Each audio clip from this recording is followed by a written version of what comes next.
जैसा कि आप लोगों को पिछले वीडियो में बताया गया था, आने वाले समय में टेस्ट के माध्यम से हम लोग फिजिक्स का रिवीजन करने वाले हैं। उसी के संदर्भ में ये सबसे पहला वीडियो है जो कि संबंधित है टेस्ट 1 से। इसमें 150 क्वेश्चन को हम लोग डिस्कस करने वाले हैं। सभी के सभी प्रश्न जो हैं वो प्रीवियस ईयर में पूछे गए हैं और फिजिक्स के पहले 2 चैप्टर से रिलेटेड है। पहला चैप्टर है विज्ञान और मापन और दूसरा चैप्टर है बल एवं गति के नियम। और इसमें पार्ट 1 इसलिए लिखा गया है, पिछले वीडियो में भी आपको बताया गया था, बहुत बड़ा टॉपिक है और बहुत सारे प्रश्न प्रीवियस ईयर में इस टॉपिक से पूछे गए हैं। तो कुछ प्रश्न हम टेस्ट 1 में रखे हैं, कुछ प्रश्न जो है वो टेस्ट 2 में रखा गया है, इसलिए पार्ट 1 और पार्ट 2 लिखा गया है। इसके अंतर्गत कौन कौन से टॉपिक हम लोग पढ़ते हैं? गति, बल, बलाघूर्ण, गति के नियम, सरल आवर्त गति और सरल मशीन और उत्तोलक।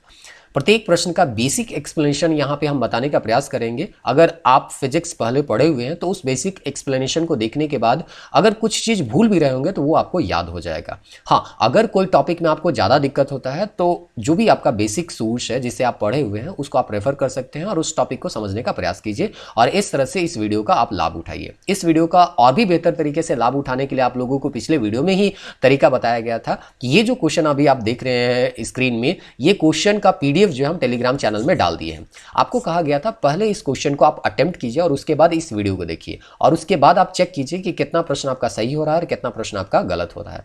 जो प्रश्न सही हो रहा है उसमें तो ज़्यादा फोकस करने की आवश्यकता नहीं है, आपको फोकस करना है किसमें? जो प्रश्न गलत हो रहा है। क्यों गलत हो रहा है इसको ध्यान दीजिए। अगर रटने का चीज़ है तो रट लीजिए, समझने का चीज़ है तो समझ लीजिए। कुल मिला के बस आपको इतना काम करना है कि वो प्रश्न अगर कभी नेक्स्ट टेस्ट में दिखे या एग्जाम हॉल में दिखे तो वो प्रश्न आपका गलत नहीं होना चाहिए। नहीं तो हम लोग क्या कहते हैं, टेस्ट तो बहुत सारा चीज़ बना लेते हैं लेकिन विश्लेषण करते ही नहीं, क्या गलती की है इसको ध्यान में ही नहीं रखते। और जब तक अपने गलतियों में सुधार नहीं कीजिएगा आपका किसी भी टॉपिक में कमांड नहीं बनेगा और किसी टॉपिक में अगर कमांड नहीं बना तो फिर सक्सेस का जो रेट है वो आपका कम हो जाएगा, चांस जो है वो कम हो जाएगा। तो हम नहीं चाहते हैं या आप भी नहीं चाहिएगा खुद कि आपका सक्सेस का चांस जो है वो कम हो जाए। इसीलिए आपको करना क्या है, जो भी आपका गलती है उसको सुधारना है और आने वाले समय में उस गलती को नहीं करे, इसका आपको हमेशा प्रयास करते रहना है। तो चलिए इस टेस्ट को शुरू करते हैं और देखते हैं कि पहला प्रश्न क्या है। तो पहला प्रश्न है शक्ति का मात्रक क्या है, पावर का यूनिट पूछा गया है। देखिए अभी कुछ प्रश्न आपको देखने को मिलेंगे विज्ञान और मापन से,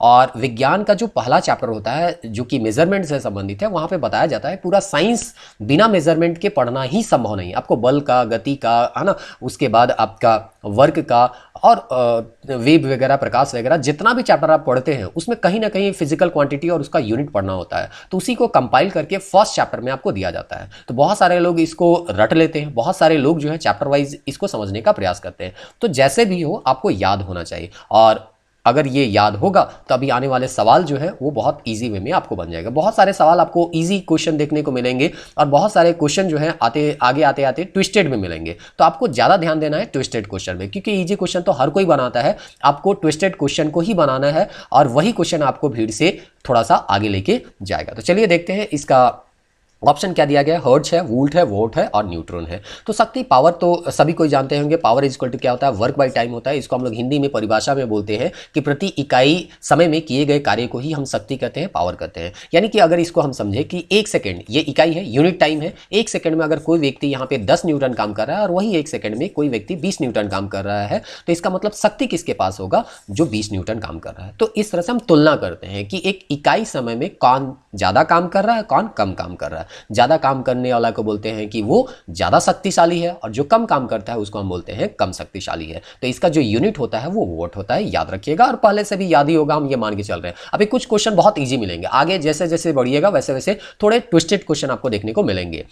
दूसरा क्वेश्चन है बल का मात्रक। बल का मात्रक कौन नहीं जानता है? सीधे सीधे इसका आंसर हम बता देते हैं, न्यूटन। आपको पता होगा न्यूटन गति के 3 नियम देते हैं और पहला नियम से बल का परिभाषा हमको पता चलता है और दूसरा नियम से बल का फॉर्मूला पता चलता है, F = ma। और जब F = ma हम फॉर्मूला ड्राइव करते हैं तो वहीं हम लिखते हैं न्यूटन, न्यूटन के सम्मान में। मतलब इसका यूनिट जो होगा वो न्यूटन होगा, ये याद रखिएगा। कार्य का मात्रक क्या है? तो वर्क का आपको यूनिट बताना है। जूल है, न्यूटन है, वॉट है, डाइन है। तो आपको पता होगा कार्य यानी वर्क और एनर्जी यानी कि कार्य और ऊर्जा दोनों का जो यूनिट होता है वो सेम होता है और वो जूल होता है। और वर्क का भी फॉर्मूला आपको पता होगा, Fs cos थीटा होता है। तो cos थीटा अगर डिग्री नहीं दिया गया है, एंगल नहीं दिया गया है, तो लिखने का कोई आवश्यकता नहीं है। तो 2 चीज कार्य में होना बहुत जरूरी है। एक चीज तो बल होना जरूरी है और दूसरा डिस्प्लेसमेंट होना जरूरी है। मतलब कोई ए वस्तु है और इसमें आप दिन भर से बल लगा रहे हैं और ये ए वस्तु जो है यहां से यहां तक जा ही नहीं रहा है या इसमें थोड़ा भी डिस्प्लेसमेंट नहीं हो रहा, तो हम कहेंगे कि आप भले कितनों ही बल क्यों ना लगा ले, आपका यहाँ पे कोई कार्य नहीं हुआ। तो कार्य होने के लिए आपको डिस्प्लेसमेंट होना जरूरी है। और उसी तरह से अगर कोई डिस्प्लेसमेंट हो रहा है तो उसमें बल भी लगना जरूरी है। अगर बल नहीं लगेगा तो भी हम कहेंगे कि उसमें कार्य नहीं हो रहा है। मतलब बल में कार्य करने के लिए आपको बल भी लगाना पड़ेगा और उसके साथ साथ वहाँ डिस्प्लेसमेंट भी आपको दिखना चाहिए, तभी हम कहेंगे कार्य हो रहा है।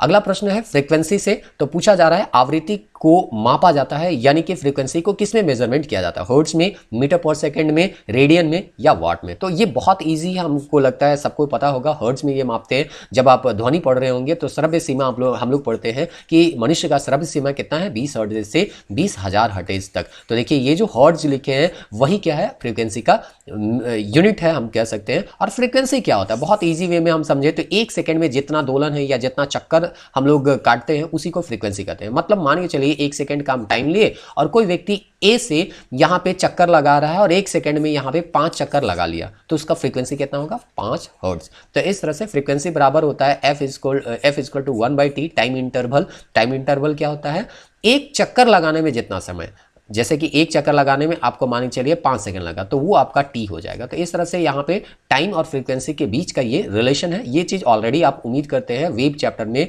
पढ़े होंगे, तो इसके बारे में आपको थोड़ा बहुत यहाँ पे एक तरह से कहिए रिकॉल हो गया होगा कि फ्रीक्वेंसी क्या है और फ्रीक्वेंसी और टाइम के बीच में किस तरह का रिलेशन है। अगला क्वेश्चन देखते हैं। प्रकाश वर्ष इकाई है, किसका इकाई है, दूरी का, समय का, आयु का, प्रकाश की तीव्रता का। तो आपको बताना है कि ये जो प्रकाश वर्ष है, लाइट ईयर है, वो किसका यूनिट है, किस चीज को मेजरमेंट करने के लिए हम इस यूनिट का प्रयोग करते हैं, दूरी के लिए, समय के लिए, आयु के लिए, प्रकाश की तीव्रता के लिए। तो हम सभी जानते हैं प्रकाश वर्ष जो है, एक वर्ष में प्रकाश द्वारा तय की गई दूरी का लंबाई है और ये कितना होता है, 9.46 इंटू 10⁻15 मीटर होता है। यहाँ पे 15 मीटर हो जाएगा। तो इस तरह से कभी कभी क्या करता है ना, मीटर को चेंज कर देता है, सेंटीमीटर लिख देता है, किलोमीटर लिख देता है। तो इस चीज को भी ध्यान रखना है। कभी कभी क्या होता है ना, हम लोग रट लेते हैं और ध्यान ही नहीं देते हैं कि मीटर लिखा हुआ है कि किलोमीटर, और इस तरह से जानते हुए भी प्रश्न आपका क्या हो जाएगा, गलत हो जाएगा। तो इस तरह से आपको ध्यान में रखना है, ये भी कभी आपको पूछा जा सकता है। तो इसका जो आंसर हो जाएगा प्रकाश वर्ष यानी लाइट ईयर जो है वो किसका यूनिट है, दूरी के मेजरमेंट है। बहुत अगर कोई चीज ज्यादा दूर में स्थित है, जैसे कि एक ग्रह को दूसरे ग्रह से अगर उसका हम लोग डिस्टेंस हम निकालते हैं तो उसमें हम लोग प्रकाश वर्ष का यूज कर सकते हैं। आपको पूछा जाएगा यहाँ से दिल्ली कितना दूर है, तो आप किलोमीटर में ना बताइएगा, मिलीमीटर में थोड़ी बताइएगा। उसी तरह से अगर आपको पूछा जाएगा पेपर का मोटाई कितना है, तो आप मिलीमीटर में बताइएगा, किलोमीटर में तो नहीं बताइएगा। तो उसी तरह से अगर कोई दो बॉडी बहुत ज्यादा दूर में स्थित है एक दूसरे से, तो वहां पे जो मेजरमेंट करने के लिए हम यूनिट का यूज करते हैं वो यूनिट कौन सा होता है, लाइट ईयर। लाइट ईयर के बारे में अभी हम बताएं, एक साल में जितना दूरी वो तय करता है वही उसका क्या होता है, प्रकाश वर्ष होता है। तो इस तरह से वही उसका है ना, एक तरह से कहिए दूरी, उसी को एक इकाई हम लोग मान के चलते हैं। तो वही चीज यहाँ पे पूछा गया, प्रकाश वर्ष होता है। तो यहाँ पे सीधे आंसर हम पढ़ देते हैं, प्रकाश वर्ष एक वर्ष में चली गई दूरी है। एक साल में वो जितना दूरी कवर करता है वही उसका यूनिट कहलाता है। अब हम लोग यहाँ पे देखते हैं पारसेक।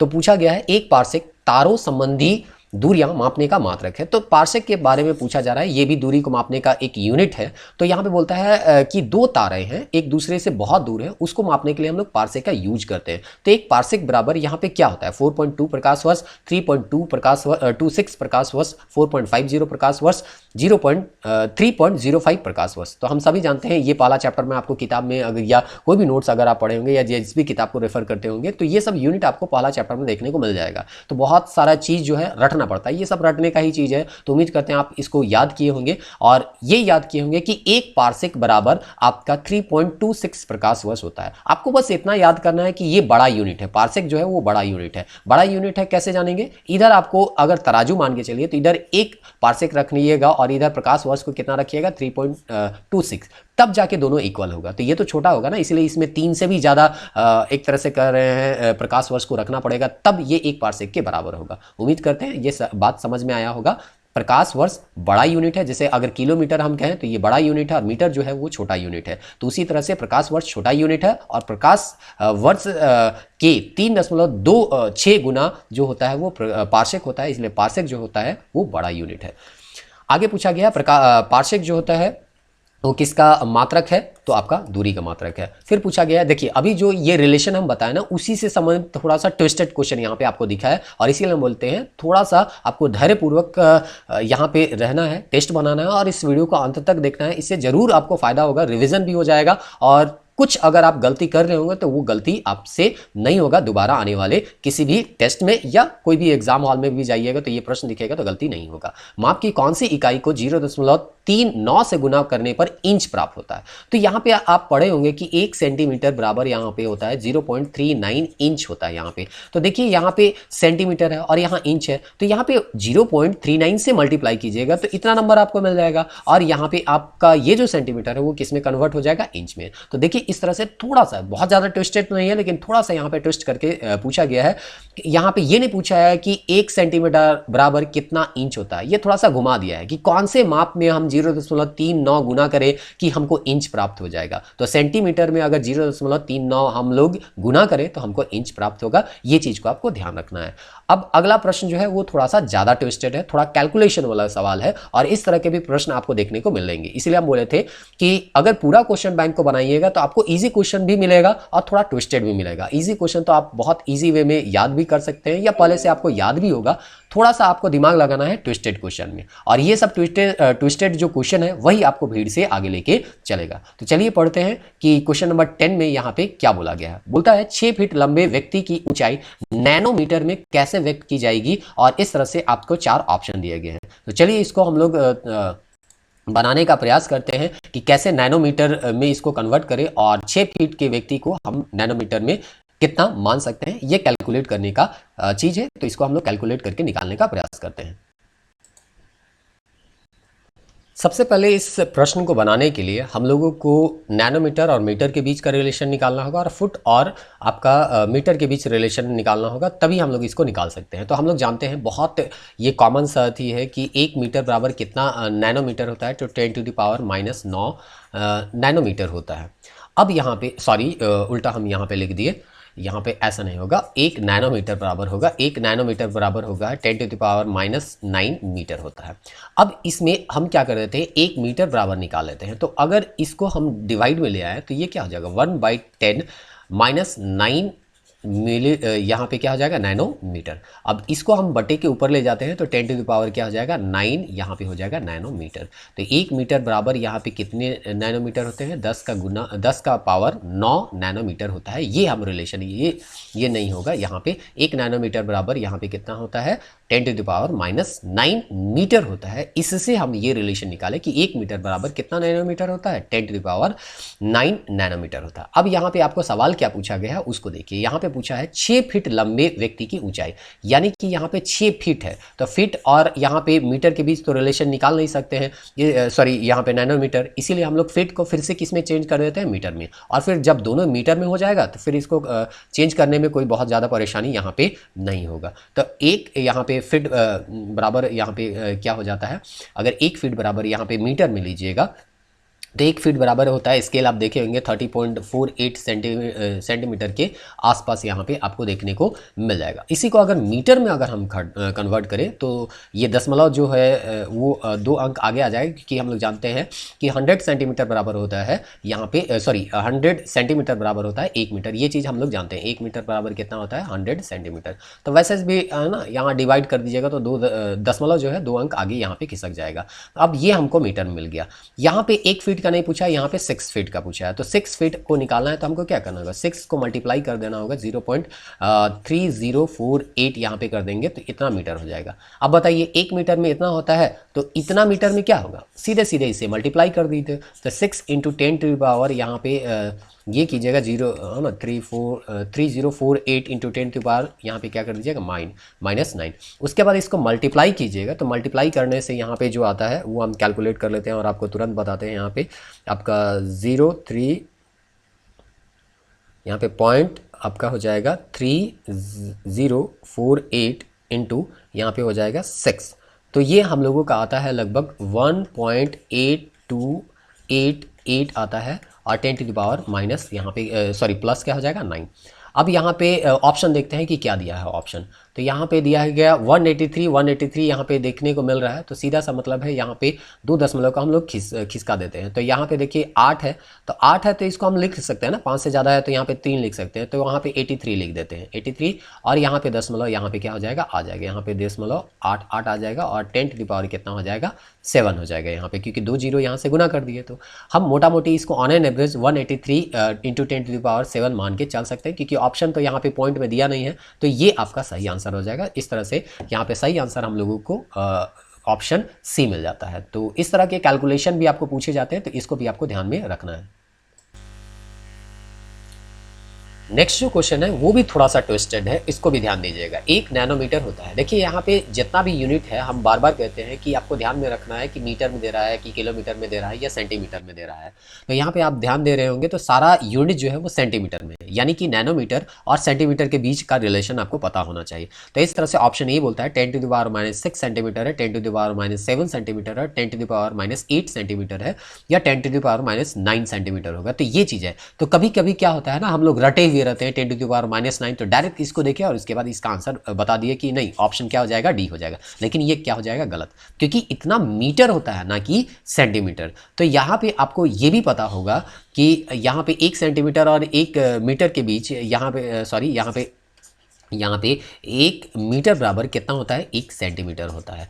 तो ओहो 100 सेंटीमीटर यहाँ पे होता है। तो इस तरह से 1 मीटर बराबर अगर 100 सेंटीमीटर हो रहा है, तो यहाँ पे 1 सेंटीमीटर बराबर कितना मीटर हो जाएगा, 1/100 यहाँ पे आपका मीटर हो जाएगा। यानी कि अगर सेंटीमीटर को मीटर में कन्वर्ट करना है तो 100 से हमको क्या करना पड़ेगा, डिवाइड करना होगा, तब हमको यहाँ पे आएगा। तो यहाँ पे हम लोग ये पढ़ते हैं कि 10 टू द पावर -9 मीटर है, और 9 मीटर को हमको जब सेंटीमीटर में चेंज करना होगा तब क्या करना होगा। तो यहाँ पे देखिए, अगर मीटर को सेंटीमीटर में चेंज करना होगा तो कितना से गुना करना पड़ता है, 100 से। अगर वही चीज़ यहाँ पे सेंटीमीटर को मीटर से अगर मीटर में चेंज करना होता है तो 100 से डिवाइड करना होता है। तो ये उम्मीद करते हैं आपको थोड़ा सा समझ में आ रहा होगा। तो हमको मीटर को अभी फिलहाल में किस में चेंज करना है, सेंटीमीटर में। तो सेंटीमीटर में चेंज करने के लिए हम लोग क्या करेंगे, 100 से मल्टीप्लाई करेंगे। अब इसको 100 से मल्टीप्लाई करने का मतलब यहाँ पे क्या हो गया, 2 जीरो ऐड कर देंगे। 2 जीरो ऐड कर देंगे तो यहाँ पे -9 के जगह यहाँ पे पावर हो जाएगा -7। वो कैसे होगा, हमको लगता है ये सब बेसिक आइडिया आपको पता होगा कि ये क्या होगा, 1 यहाँ पे 10 टू पावर 9 होगा। अगर बट्टे के नीचे ले जाएंगे तो प्लस में हो जाएगा, और ये 100 जो है ऊपर में है। तो इस तरह से 2 जीरो यहाँ कैंसिल हो जाएगा, 2 जीरो यहाँ कैंसिल हो जाएगा, तो 7 बच जाएगा। फिर वापस ऊपर में लिखेंगे तो 10 टू पावर -7 आएगा। तो इस तरह से बेसिक यहाँ पे क्वेश्चन पूछे जाते हैं और उसमें थोड़ा सा ट्विस्ट किया जाता है। तो इस चीज़ को भी आपको याद रखना है। तो इस तरह से यहाँ पे आंसर हो जाएगा 10 टू द पावर -7 सेंटीमीटर। तो ध्यान रखिएगा, इस तरह के भी क्वेश्चन यहाँ पे आते हैं, और एग्जाम हॉल में थोड़ा सा अगर आप मिस्टेक कीजिएगा तो जानते हुए भी सवाल आपका गलत हो जाएगा। और आप नहीं चाहिएगा कि जो चीज़ आप जान रहे हैं वो आप गलत करके आए। देखिए, जो चीज़ नहीं जानते हैं वो तो गलत हो ही जाता है, उसमें क्या कर सकते हैं। लेकिन जो जानते हैं अगर वो गलत करके आए तो बहुत बड़ा ब्लंडर हो जाएगा, और हो सकता है आपको ये है ना, भीड़ का हिस्सा बना दे और रिजल्ट में आपका रोल नंबर ना दिखे। हम बार बार आपको डरा रहे हैं इसलिए क्योंकि आप सही तरीके से मेहनत कीजिए। नहीं तो फिर होता है ना कि हमको आता है बोल के हम छोड़ देते हैं, और उसके बाद पता चलता है एग्जाम हॉल में भूल गए, और उसके बाद फिर पछताते रहते हैं। बहुत लंबे समय के बाद ये एग्जाम हो रहा है। कोई भी है ना तरह से आपको चूकना नहीं है, हर एक चीज़ करना है जो आपको एग्जाम पास करने के लिए ज़रूरी है। चलिए हम लोग नेक्स्ट क्वेश्चन की ओर आगे बढ़ते हैं और देखते हैं कि कौन सा क्वेश्चन है। क्वेश्चन नंबर 12, 1 नैनोमीटर बराबर है। देखिए यहाँ पे सीधा सीधा पूछा है, क्योंकि यहाँ पे नैनोमीटर और मीटर के बीच का रिलेशन है। तो यहाँ पे फिर आंख मूंद के आपको बना देना है 10 टू द पावर -9 मीटर है। यहाँ पे ये हो जाएगा। फिर यहाँ पे आपको 13 क्वेश्चन में पूछा है एम्पियर मापने की इकाई है। तो एम्पियर जो होता है वो किसका इकाई होता है, वोल्ट का होता है, या विद्युत धारा होता है, प्रतिरोध होता है, पावर होता है। तो हम लोग जानते हैं इलेक्ट्रिक करंट को हम लोग एम्पियर में मापते हैं। उसके बाद है मेगावाट, बिजली मापने की इकाई है। तो मेगा मतलब आपको पता होगा 10 टू द पावर क्या होता है, 6 होता है। तो ये बिजली मापने की क्या चीज़ का, किस चीज़ को हम लोग मानते हैं, तो उत्पादन में, उपभोग में, बचत में, या ट्रांसमिशन में। तो मेगावाट थोड़ी उपयोग करेगा, या ट्रांसमिशन ह्रास भी इतना ज़्यादा नहीं होता है, बचत भी नहीं होगा। तो ये उत्पादित होता है। हम लोग बोलते हैं ना सौर ऊर्जा से 100 मेगावाट हम लोगों को उत्पादन करना है, पवन ऊर्जा से 60 मेगावाट उत्पादन करना है। तो ये मेगावाट जो है वो बिजली के उत्पादन से संबंधित है। क्वेश्चन नंबर 15 क्या बोलता है उसको देखते हैं। निम्नलिखित में किस राशि का मात्रक नहीं होता है, मतलब उसका यूनिट ही नहीं होगा। तो वो आपको बताना है कि किसका यूनिट नहीं होता है। तो देखिए, एक चैप्टर अगर आप पढ़े होंगे विकृति चैप्टर, तो वहाँ पे हम लोग देते हैं आयतन विकृति और आपका अनुदैर्ध्य विकृति के नाम से हम लोग उसको क्या करते हैं जानते हैं। तो जिसमें डेल्टा भी वाई यहाँ पे भी है, मतलब ये भी वॉल्यूम में है और ये भी वॉल्यूम है, तो इसका भी मीटर क्यूब होगा, इसका भी मीटर क्यूब होगा, यहाँ पे भी मीटर क्यूब होगा, तो दोनों एक दूसरे को कैंसिल कर देगा, तो कोई यूनिट बचेगा नहीं। उसी तरह से लंबाई का अगर रेशियो हम निकालते हैं तो ये मीटर में होगा, ये भी मीटर में होगा, तो ये दोनों कैंसिल हो जाएगा, तो कोई भी यूनिट बचेगा नहीं। तो इस तरह से यहाँ पे इसका सही आंसर जो हो जाएगा विकृति हो जाएगा। तो उम्मीद करते हैं ये चैप्टर आप पढ़े होंगे, अगर नहीं पढ़े होंगे तो डिटेल वाइज इसको आप देख सकते हैं। फिर यहाँ पे क्वेश्चन नंबर 16 बोलता है कि कौन सा सुमेलित नहीं है। तो अगर कोई सुमेलित नहीं होगा, मतलब 3 सुमेलित होगा और 1 सुमेलित नहीं है, तो वो आपको बताना है। नॉट जो होता है जहाज की चाल को मापता है, ये बिल्कुल सही है। नॉटिकल मील जो होता है नौ संचालन में यहाँ पे प्रयुक्त दूरी का इकाई होता है, तो हम लोग जानते हैं 1 मील में, समुद्री मील में 1.8 मीटर के आसपास यहाँ पे होता है। एंगस्ट्रॉम जो होता है प्रकाश के तरंग दैर्ध्य की इकाई है, तो 1 एंगस्ट्रॉम बराबर होता है 10⁻⁻10 यहाँ पे मीटर होता है, तो इसलिए ये भी सही है। क्योंकि तरंगदैर्घ्य बहुत छोटा एक तरह से लंबाई होता है, तो उसको मापने के लिए एंगस्ट्रॉम का हम यूज करते हैं। प्रकाश वर्ष जो होता है समय की माप की इकाई, अभी तुरंत आपको बताइए ये दूरी की इकाई है, तो इसलिए आपका आंसर जो हो जाएगा वो ये हो जाएगा ऑप्शन डी, क्योंकि यहाँ पे पूछा जा रहा है कौन सुमेलित नहीं है। फिर यहाँ एंगस्ट्रॉम इकाई है तरंगदैर्घ्य की, ऊर्जा की, आवृत्ति की, वेग की, ये चीज आपको बताना है कि एंगस्ट्रॉम किसको हम लोग नापते हैं। तो अभी आपको देखिए एंगस्ट्रॉम जो है प्रकाश की तरंगदैर्घ्य को हम नापते हैं, यानी कि आपका उसका वेवलेंथ को नापते हैं। तो ये वेवलेंथ जो है वो आपका बहुत छोटा होता है और इसीलिए इसको मापने के लिए हम लोग एंगस्ट्रॉम जैसे इकाई का यूज करते हैं। उसके बाद है एक हॉर्स पावर में कितने वाट होते हैं। आप देखे होंगे कि कभी कभी मशीन हम लोग खरीदने जाते हैं, जैसे कि पंपिंग मशीन जो होता है, पानी खींचने वाला जो मशीन होता है, मोटर हम लोग उसको कहते हैं, तो वो 1 HP का बोलता है, हाफ HP का बोलता है, 2 HP का होता है।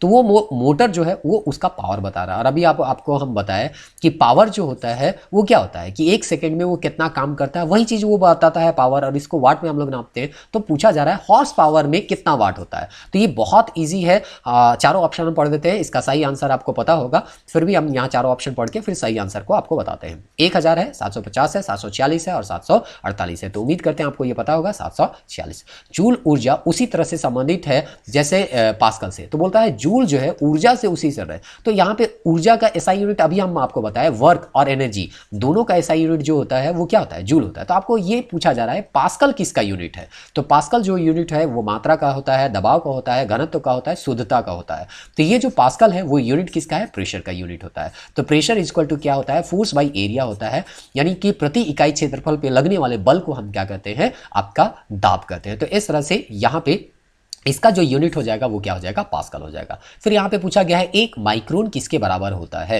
तो यहाँ पे माइक्रोन के बारे में यहाँ पे पूछा जा रहा है और ये मिलीमीटर में आपको पूछा जा रहा है। तो जनरली यहाँ पे हम लोग क्या पढ़ते हैं, एक माइक्रोन जो होता है वो किसके बराबर होता है, 10⁻⁻6 मीटर के बराबर होता है। तो इसी को अगर आप कन्वर्ट कर दीजिएगा तो यहाँ पे आपका क्या हो जाएगा, यहाँ पे मिलीमीटर, यहाँ पे 1 मिनट यहाँ पे है ना, और यहाँ नीचे हम लोग देख रहे हैं, चलिए 1/1000 क्या हो जाएगा, मिलीमीटर हो जाएगा। तो 1/1000 यहाँ पे मिलीमीटर हो जाएगा। ये चीज़ कैलकुलेशन के द्वारा लाया जाता है। कैलकुलेशन कैसे होता है ये हम बता ही देते हैं, क्योंकि इसको है ना, हो सकता है कोई नहीं समझ भी रहे होंगे, तो इसको हम बता देते हैं। तो सबसे पहले इसको हम पॉज करते हैं और इरेज करते हैं, उसके बाद आपको बताते हैं, ताकि कम समय में आपको ज़्यादा चीज़ों को रिवाइज करा पाए। ज़्यादा टाइम हम यहाँ पे नहीं लेंगे आपका। हाँ, तो जैसा कि हम लोग जानते हैं 1 माइक्रोन बराबर कितना होता है, 10⁻6 मीटर होता है और -6 मीटर होता है। और ये भी हम लोग जानते हैं 1 मीटर बराबर जो होता है 10⁻³ मिलीमीटर होता है। ये हम लोग क्या करते हैं, जानते हैं। सॉरी, यहाँ पे +3 मिलीमीटर होगा, ये बड़ा यूनिट है ना। हाँ, तो +3 यहाँ पे क्या हो जाएगा, मिलीमीटर होगा। अब ये दोनों को कन्वर्ट कर देते हैं। देखिए यहाँ पे आपको इस मीटर को कन्वर्ट करना है यहाँ पे मिलीमीटर में। तो आपको करना क्या होगा, यहाँ पे देखिए +3 है, तो यहाँ पे इसको हम लिख सकते हैं 1 यहाँ पे जो माइनस में है तो बट्टा के नीचे लिखेंगे, तो यहाँ पे क्या हो जाएगा, +6 हो जाएगा। और उसके बाद इसको मिलीमीटर में कन्वर्ट करना है, तो मिलीमीटर में कन्वर्ट करने के लिए किससे मल्टीप्लाई कर देंगे, 10⁻³ से कर देंगे। ये 3 क्या हो जाएगा, कैंसिल हो जाएगा, 1/, यहाँ पे क्या हो जाएगा, 1000 यहाँ पे मिलीमीटर होगा। उम्मीद करते हैं ये समझ में आ गया होगा, और नहीं तो कन्वर्जन वाला जो आप पढ़े होंगे, जिस भी किताब से पढ़े होंगे, उसको देखिए, बहुत आसानी से ये समझ में आएगा। वैसे भी कुछ यहाँ पे है नहीं। सबसे पहले यहाँ पे 1 माइक्रोन को मिलीमीटर से कन्वर्ट कर मतलब रिलेशन लिख लिए, फिर मीटर को यहाँ पे मिलीमीटर का रिलेशन लिख लीजिए। तो इस तरह से माइक्रोन और मीटर का रिलेशन मिल गया, मीटर और मिलीमीटर का रिलेशन मिल गया। ये दोनों सेम है, तो इसके बाद हम लोग एक दोनों को क्या कर दिए, कैलकुलेट कर दिए कि यहाँ पे अगर 1/10 क्या हो जाएगा 6 आपका मीटर है, तो उसको अगर मिलीमीटर में कन्वर्ट करेंगे तो 1000 से क्या करना पड़ेगा, गुना करना होगा। और इस तरह से 3 जीरो और यहाँ पे 3 जीरो क्या हो जाएगा, कैंसिल हो जाएगा और 1/1000 आपका आंसर आ जाएगा। चलिए अब नेक्स्ट क्वेश्चन की ओर आगे बढ़ते हैं। पूछा गया है 1 माइक्रोन लंबाई प्रदर्शित करता है। तो 1 माइक्रोन कितना लंबाई प्रदर्शित करता है वो आपको यहाँ पे क्या किया गया है, पूछा गया है। ये भी अभी जो हम लोग बनाए उसी से एकदम मिलता जुलता क्वेश्चन यहाँ पे है, लेकिन यहाँ पे मिलीमीटर में ऑप्शन ना देके यहाँ पे सारा चीज़ क्या है, सेंटीमीटर में। तो यही काम आपको करना है। यहाँ पे अगर 1 मीटर को अगर सेंटीमीटर में हम चेंज करें तो 100 सेंटीमीटर होगा, यानी 10 कितना हो जाएगा 2। तो यहाँ पे जो 1000 हम रखें उसके जगह में 100 रखेंगे तो 2 जीरो यहाँ पे क्या हो जाएगा, कैंसिल। तो यहाँ पे 4 जीरो बच जाएगा और 4 जीरो बच जाएगा तो 10 कितना हो जाएगा, 4 हो जाएगा। तो इस तरह से यहाँ पे आपका 10⁻⁻4 होगा, क्योंकि बट्टा के नीचे था, यहाँ पे ध्यान रखिएगा ये बट्टा के क्या है, नीचे है। तो ऊपर जाएगा तो 10⁻⁻ क्या हो जाएगा, 4 हो जाएगा, है ना। तो इस तरह से इसका आंसर जो हो जाएगा ऑप्शन बी हो जाएगा।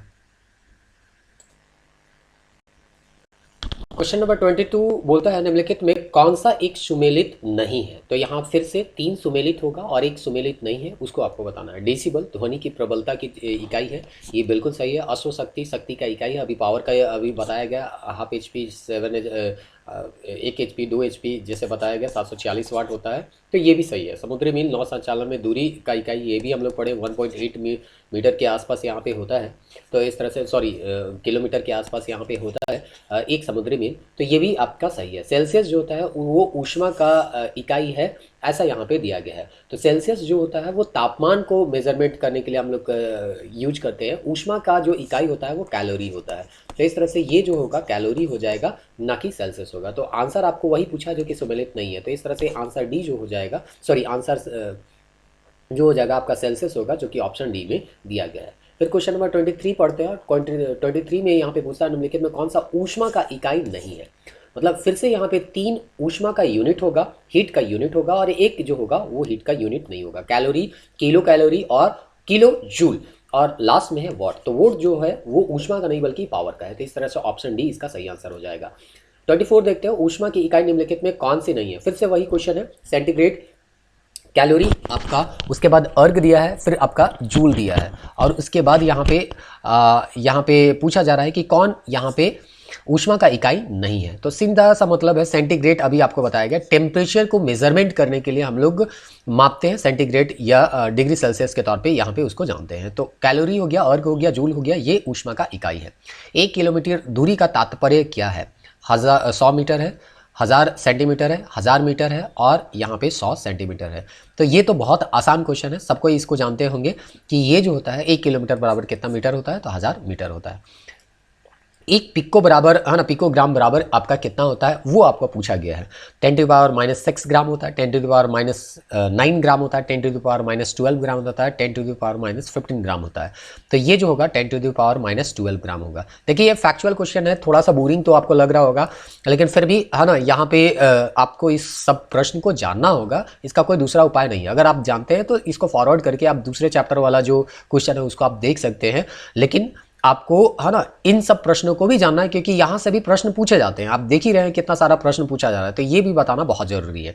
पास्कल इकाई क्या किसका है, तो पास्कल जो है इसका हम फटाक से अब ये सब चीज़ हम लोग एक तरह से कह सकते हैं चर्चा कर चुके हैं, तो इसमें ज़्यादा टाइम नहीं लेते हैं। डायरेक्ट ऑप्शन आपको बताए तो दाब का होता है। दाब की इकाई क्या होता है, तो पास्कल होता है। ये तो देख रहे हम लोग जानते हैं, लेकिन पास्कल यहाँ पे दिया नहीं। तो प्रेशर इक्वल टू क्या होता है, फोर्स बाई एरिया। फोर्स का क्या होता है न्यूटन, और एरिया का क्या होता है मीटर स्क्वायर। तो देखते हैं न्यूटन, और यहाँ पे वर्ग मीटर यानी मीटर स्क्वायर दिया गया, तो ऑप्शन ए जो होगा सही आंसर हो जाएगा।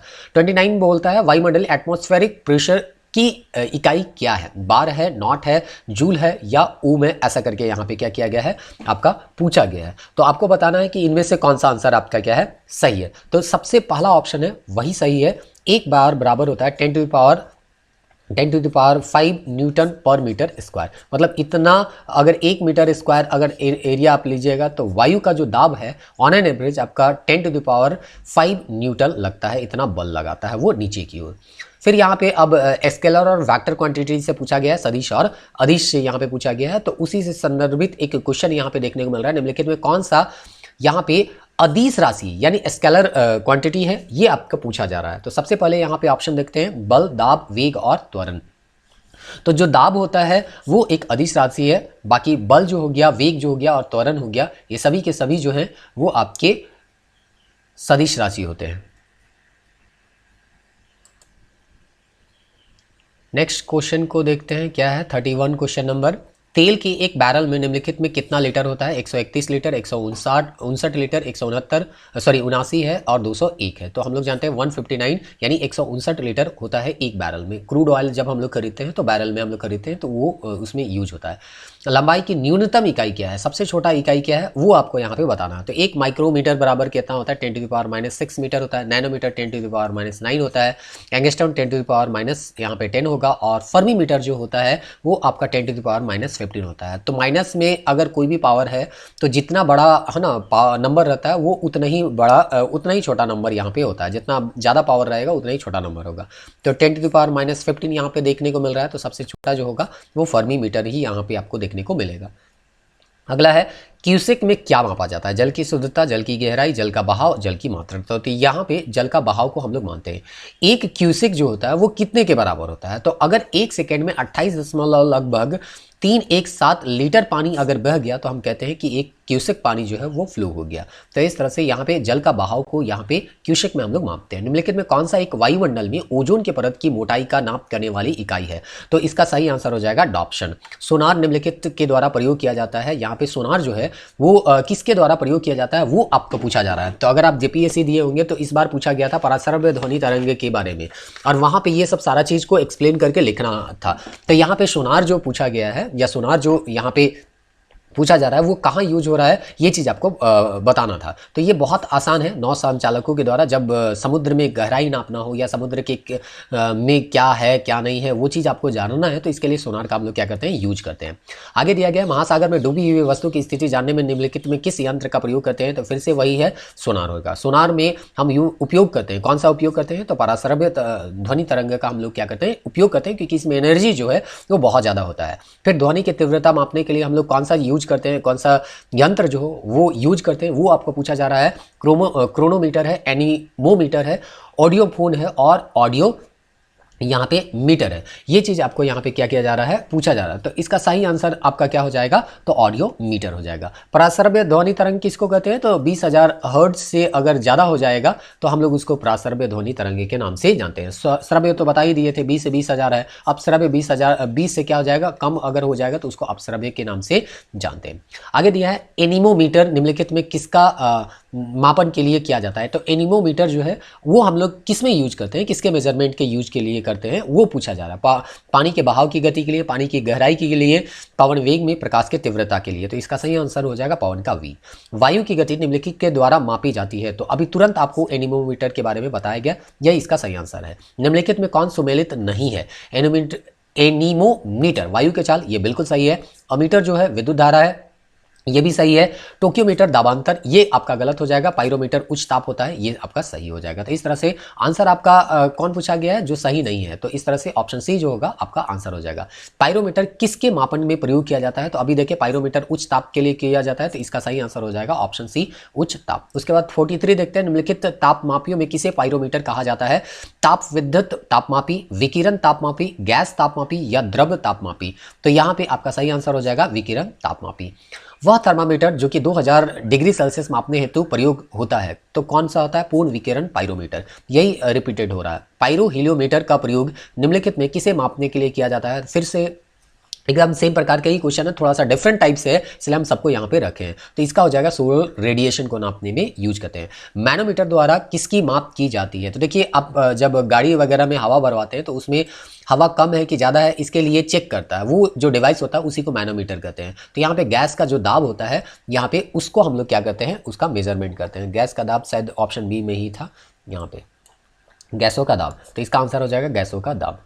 अब नेक्स्ट क्वेश्चन की ओर आगे बढ़ते हैं और देखते हैं कि नेक्स्ट क्वेश्चन में क्या बोला गया है। 47 बोलता है निम्नलिखित युग्म में से कौन सा एक सही सुमेलित नहीं है? फिर से यहाँ पे बोल रहा है कि 3 सुमेलित होगा और 1 सुमेलित यहाँ पे नहीं होगा। तो यहाँ पे देखते हैं वो कौन कौन सा यहाँ पे या कौन सा क्वेश्चन है जो सही सुमेलित नहीं है।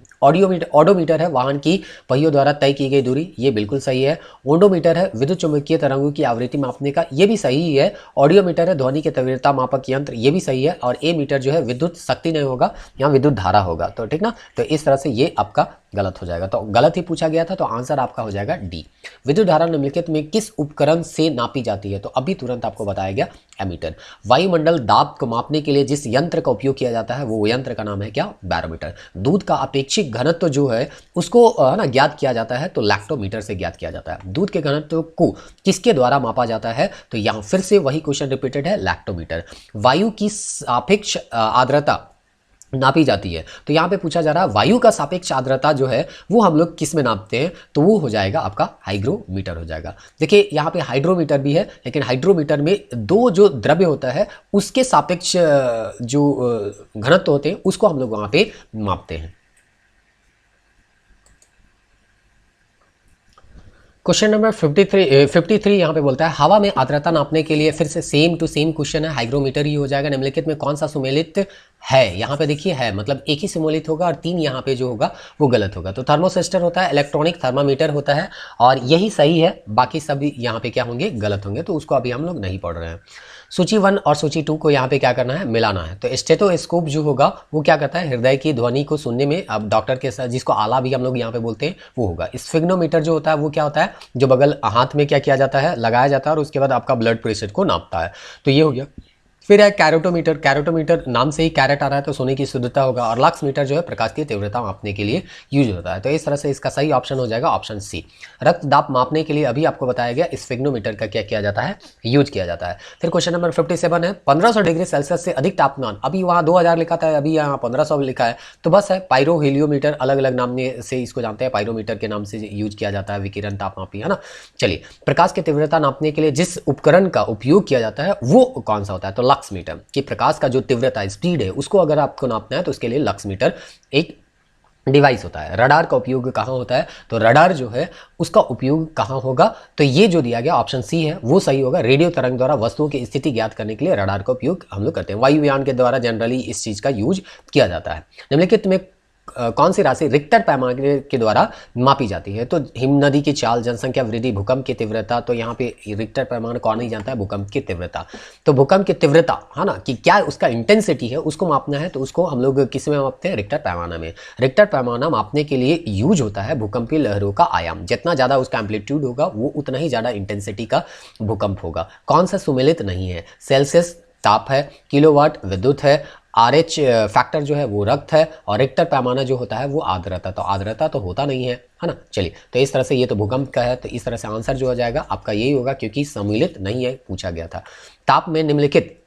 ताप के निम्नलिखित में किस पैमाने में ऋणात्मक मान नहीं होता है? मतलब नेगेटिव में, जैसे होता है ना, हम लोग बोलते हैं -5 डिग्री सेल्सियस, तो वैसा कौन सा आपका तापमान का पैमाना है जिसमें माइनस नहीं होता है? तो हम लोग जानते हैं 0 केल्विन जो होता है वो परम शून्य ताप होता है, और इसके बाद तो यहाँ पे माइनस में हम लोग जाते भी नहीं है। तो केल्विन जो हो जाएगा इसका सही आंसर हो जाएगा 64 का। अब हम लोग यहाँ पे देखते हैं 65 नंबर जो कि पूछा है भूकंप मापी यंत्र कौन है? भूकंप को मापने के लिए जो डिवाइस का हम लोग यूज करते हैं वो डिवाइस का नाम आपको पूछा गया है। कैस्कोग्राफ है, सिस्मोग्राफ है, गीगर काउंटर है और रेन गेज है। तो यहाँ पे आपका सही आंसर हो जाएगा आपका सिस्मोग्राफ। क्वेश्चन नंबर 66 देखते हैं। फायदोमीटर का उपयोग किसे नापने के लिए किया जाता है? तो फायदोमीटर है भूकंप, वर्षा, समुद्र की गहराई और ध्वनि की तीव्रता। तो समुद्र की गहराई नापने के लिए फायदोमीटर का यूज किया जाता है। झूठ का पता लगाने वाले यंत्र को किस नाम से जाना जाता है? पॉलीग्राफ, पायरोमीटर, गायरोस्कोप और काइमोडाफ। तो हम लोग जानते हैं ना, पिक्चर वगैरह देखे होंगे तो पॉलीग्राफ टेस्ट के बारे में बात करता है। तो ऑप्शन ए इसका सही आंसर हो जाएगा। 68 न्यूटन के गति का पहला नियम कौन सा है? गुरुत्वाकर्षण होगा, जड़ता का नियम होगा, संवेग संरक्षण का नियम होगा, ऊर्ध्वाधर गति का नियम होगा। तो हम लोग जानते हैं गैलीलियो के नियम के नाम से भी जानते हैं, या गैलीलियो का जड़त्व नियम के तौर पे भी न्यूटन के पहले नियम को जानते हैं। तो ये जड़ता का नियम है, जो जिस अवस्था में रहता है वही अवस्था में रहना चाहता है। अगर गति में है तो गति में रहना चाहेगा, स्थिर में है तो स्थिर में रहना चाहेगा। तो इस तरह से इसका सही आंसर जो हो जाएगा ऑप्शन बी हो जाएगा, जड़ता का नियम। साधारण यंत्र किसी व्यक्ति की सहायता करता है। जो भी मशीन है, यंत्र है, डिवाइस है, वो क्या करता है, कोई भी काम को आसान बनाने का काम करता है। तो कम बल का प्रयोग करके उतनी ही मात्रा का काम करना है कि आपको काम तो उतना ही होगा लेकिन बल जो लगाना पड़ेगा कम लगाना पड़ेगा। यही तो काम होता है किसका, मशीन का। एक व्यक्ति एक संवेदनशील तराजू पर खड़ा है। यदि वह गहरी सांस अंदर लेता है तो तराजू की रीडिंग, मतलब अगर थोड़ा सा भी वहां पे आप भार को कम बेसी कीजिएगा तो वो रीडिंग जो है आपका बढ़ेगा या घटेगा। तो हम लोग देखते हैं 1 लीटर अगर वायु देखिएगा, शुष्क वायु अगर देखिएगा तो ऑन एन एवरेज, कम बेसी हो सकता है लेकिन ऑन एन एवरेज आपका 1.225 ग्राम आसपास आपका 1 लीटर वायु का भार होता है। तो इस तरह से वायु का जब भार होता है तो सीटी यहाँ पे मार रहा है, अंदर ले रहा है, सॉरी सांस क्या ले रहा है, अंदर ले रहा है, तो कुछ वायु जो है शरीर के अंदर जाएगा।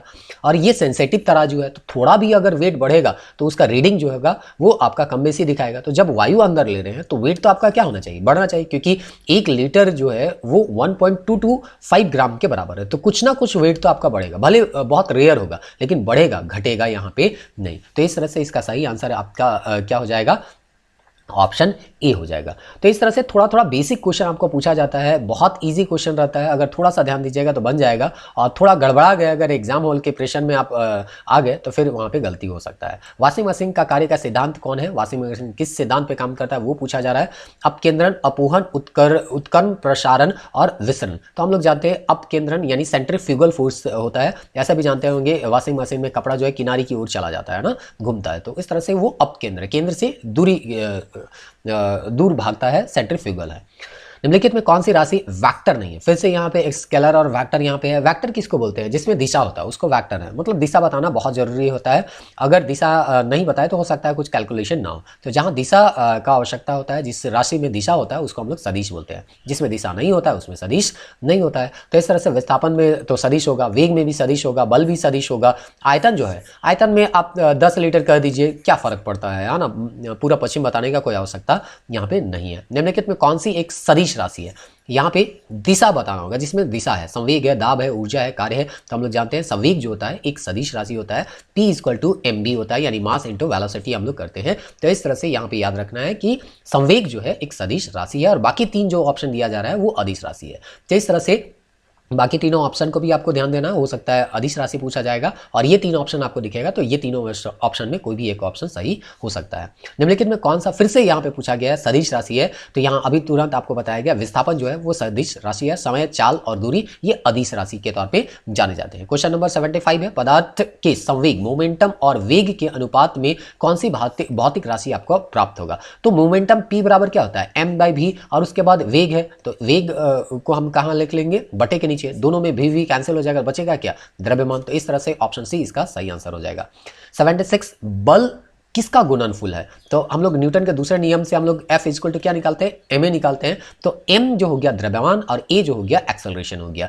तो यहाँ पे द्रव्यमान और यहाँ त्वरण का जो होता है ये इसका गुणनफल होता है। ऊर्जा संरक्षण के सिद्धांत का आशय क्या है, नाम ही है एनर्जी कंजर्वेशन, यानी एनर्जी हम जानते हैं ना तो बनता है ना ही नष्ट होता है। एनर्जी का जो मेन सोर्स है वो कौन सा है, सूरज है। तो पृथ्वी जो है उसमें ज़्यादातर जो भी एनर्जी मिल रहा है वो कहाँ से मिल रहा है, आपका सूर्य के माध्यम से यहाँ पे मिल रहा है। तो वही पूछा जा रहा है, ऊर्जा संरक्षण का जो सिद्धांत है वो क्या है। ऊर्जा सृजन और विनाश होता है, ऊर्जा का सृजन हो सकता है, ऊर्जा का सृजन नहीं हो सकता है परंतु विनाश हो सकता है। ऊर्जा का न तो सृजन होता है और ना ही विनाश होता है। ऑप्शन डी है, न तो इसको हम जनरेट कर सकते हैं एनर्जी को, ना ही ये क्या हो सकता है, नष्ट हो सकता है। ये एक फॉर्म से दूसरे फॉर्म में चेंज होते रहता है। हवाओं की ऊर्जा होती है, हवाओं की ऊर्जा कैसी होती है, स्थितिज है, गतिज है, वैद्युत है, स्थिति और गति। हवा कहने से ही उसमें गति का एहसास होता है, तो इसलिए यहाँ पे गतिज ऊर्जा आपको देखने को मिलेगा। वायु, विंड पावर में ऊर्जा का कौन सा रूप विद्युत ऊर्जा में परिवर्तित होता है। तो गतिज ऊर्जा अभी देख रहे हैं ना, वायु जो है गति में रहता है, वही गतिज ऊर्जा को हम लोग क्या कर देते हैं, विद्युत ऊर्जा में कन्वर्ट कर देते हैं।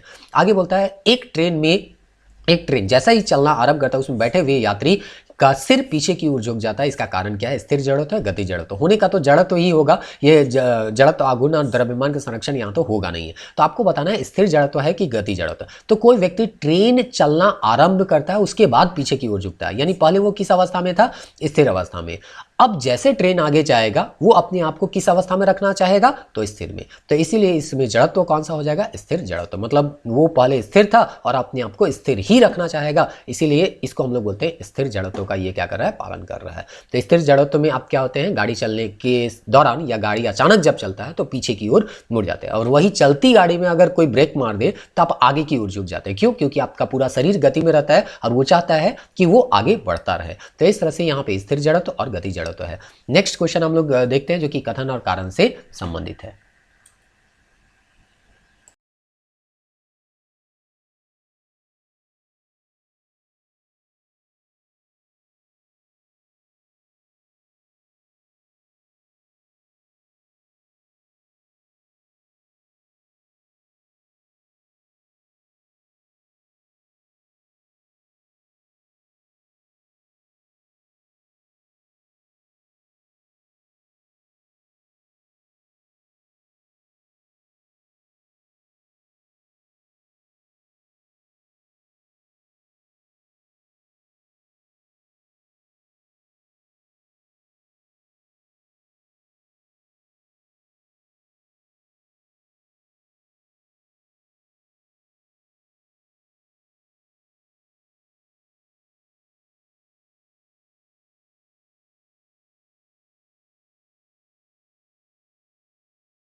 था ऑप्शन जो है, बर्फ में सड़क की अपेक्षा घर्षण कम होता है, फिसलन ज़्यादा होता है, और जहाँ फिसलन ज़्यादा होगा वहाँ चलना मुश्किल हो जाएगा, और इसीलिए हम लोग ये कहते हैं कि बर्फ में चलना थोड़ा सा कठिन होता है और ऐसे जो सड़क होता है उसमें चलना थोड़ा सा आसान होता है।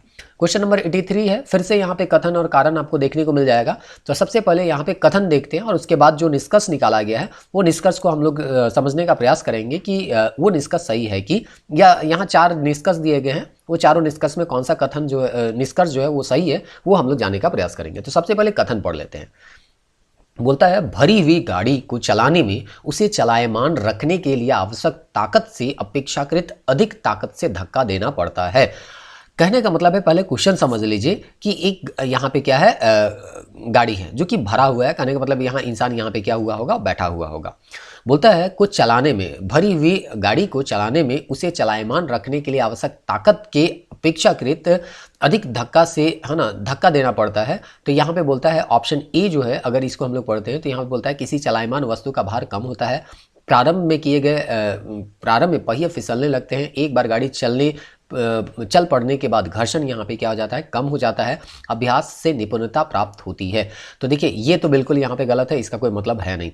यहाँ समझिए क्या बोला जा रहा है, थोड़ा सा यहाँ पे हम लोग भरी हुई गाड़ी को चलाने में, स्थिर में स्थिर से यहाँ पे चलाने में वो चीज़ आपको यहाँ कॉन्सेप्ट लेके चलना है। मतलब कोई गाड़ी था, स्थिर था, अब इसको धक्का मार के यहाँ पे आप कोई फोर्स लगा रहे हैं और उसके बाद इसको गति में, मूवमेंट में ला रहे हैं। तो इसमें जो बल लगाना पड़ेगा, तो हम मान के चलते हैं ये बल आपको 20 न्यूटन लगाना पड़ रहा है। अब जब ये मूवमेंट में आ गया, ये क्या कर रहा है, आगे बढ़ने लग रहा है, तब आप देखिएगा गति में 10 न्यूटन भी अगर आप बल लगा दीजिएगा तो वो बहुत तेजी से आगे चलता रहेगा। मतलब एक बार स्थिर है, स्थिर से गति में लाने में आपको ज़्यादा ताकत लगाना पड़ेगा, लेकिन जैसे गाड़ी गति में आ जाएगा, मोशन में आ जाएगा, हल्का भी बल लगाइएगा तो वो आगे बढ़ने लग जाता है। तो इसका कारण क्या होता है कि जब वो स्थिर रहता है तो उसका चक्का जो होता है ज़मीन के साथ एकदम बैठा हुआ रहता है और उसमें ज़्यादा फ्रिक्शन लगता है, लेकिन जैसे वो राउंड होते रहता है उसका फ्रिक्शन जो होता है कम हो जाता है, और इसीलिए कम बल लगा के भी हम गाड़ी को आगे तक क्या कर सकते हैं, ढकेल सकते हैं या धक्का देके उसको चला सकते हैं। तो यहाँ मेनली जो काम कर रहा है वो घर्षण ही कर रहा है। जब कोई भी वस्तु गतिमान अवस्था में रहता है तो घर्षण कम वहाँ पे काम करता है, और स्थिर अवस्था में रहेगा तो घर्षण ज़्यादा काम करेगा। और इसीलिए यहाँ पे बोला जा रहा है कि भरी हुई गाड़ी को चलाने में उसे चलायमान रखने के लिए जो आवश्यक ताकत से अपेक्षाकृत अधिक ताकत से क्या करना पड़ेगा, धक्का देना पड़ेगा। तो खड़ा गाड़ी को ज़्यादा धक्का देना पड़ेगा और जो ऑलरेडी चल रहा है उसको कम धक्का देके भी हम चला के रख सकते हैं। तो इसलिए ऑप्शन सी जो होगा सबसे बेटर होगा। एक बार गाड़ी चल पड़ने के बाद घर्षण कम हो जाता है, यही इसका आंसर होगा। कुछ न्यूमेरिकल्स आप यहाँ देखने को आपको मिलेंगे, तो हम लोग इसको बनाने का प्रयास करते हैं। बोलता है एक मनुष्य स्थिर नाव में 5 मीटर प्रति सेकंड की चाल से कूदा। तो यहाँ पे हम लोग फट यहाँ पे लिख लेते हैं। सबसे पहले इसको पॉज करके हम मिटा लेते हैं और उसके बाद बताते हैं। तो यहाँ पे वेलोसिटी दिया गया है, क्या दिया है, सबसे पहले जो भी चीज़ दिया रहता है ना उसको आप लिख लिया कीजिए तो क्वेश्चन बनाने में आसान हो जाएगा। तो वेलोसिटी दिया गया है 5 मीटर प्रति सेकंड की चाल से एक व्यक्ति जो है, मनुष्य जो है वो कूदता है और नाव 0.5 मीटर प्रति सेकंड की चाल से खिसकी है। मतलब नाव का चाल, अगर इसको V1 मान ले जो कि मनुष्य का यहाँ पे चाल है, और अगर नाव का चाल जिसको हम लोग यहाँ पे V2 मान ले, तो नाव का चाल यहाँ पे है ना कितना दिया गया है, 0.5 मीटर यहाँ पे मीटर क्या दिया गया, प्रति सेकंड दिया गया। अब आगे क्या करता है उसको देखिए। बोलता है बताए कि नाव का द्रव्यमान मनुष्य के द्रव्यमान से कितना गुना अधिक है। तो मतलब यहाँ पे दोनों के द्रव्यमान का एक तरह से कहिए रिलेशन बता देना है। तो यहाँ पे हम मनुष्य वाला को हम ले लेते हैं स्मॉल m, और यहाँ पे ले लेते हैं ये जो नाव वाला है उसको कैपिटल M। हम लोग जानते हैं संवेग संरक्षण के सिद्धांत से, या सॉरी संवेग संरक्षण नहीं, यहाँ पे न्यूटन के तीसरे गति नियम के सिद्धांत से जितना संवेग से ये होगा उतना ही संवेग आपका क्या होगा, या संवेग संरक्षण भी हम इसको कह सकते हैं। यहाँ पे m भी 1 आपका यहाँ पे हो जाएगा। मतलब इसका संवेग और इसका संवेग दोनों का क्या होगा, बराबर होगा। अब यहाँ पे देखते हैं इसका जो मास होता है, यानी कि ये जो हो जाएगा आपका बड़ा वाला जो है वो नाव का मास हो जाएगा, और ये जो डिवाइड में है, सॉरी मल्टीप्लाई में है, इधर आएगा तो क्या हो जाएगा, डिवाइड हो जाएगा। और यहाँ पे V1 लिख देते हैं और ये V2 लिख देते हैं। अब V1 का वैल्यू कितना है, तो 5 है, और V2 का वैल्यू जो है 0.5 है। अगर यहाँ दशमलव हटाएंगे तो ये 50 हो जाएगा, और ये हो जाएगा 5 दही कितना हो जाएगा, 50। तो ये नाव है और ये मनुष्य है। तो मनुष्य का अगर 1 kg का है तो नाव जो होगा वो कितना kg का होगा, 10 kg का। तो नाव कितना गुना ज़्यादा है, तो 10 गुना ज़्यादा है। तो आपका आंसर जो हो जाएगा यहाँ पे 10 गुना ज़्यादा है। यहाँ पे कहीं पे गलती हो गया लगता है, 5 का 5 दही है 50, यहाँ पे कुछ मिस्टेक यहाँ पे किया गया है लगता है, कर रहे हैं हम। बताए कि नाव का मनुष्य कितना गुना ज़्यादा है। ये कैलकुलेशन यहाँ पे कोई गलती तो नहीं हो रहा है, 5 मीटर करके यहाँ पे लिखा हुआ है।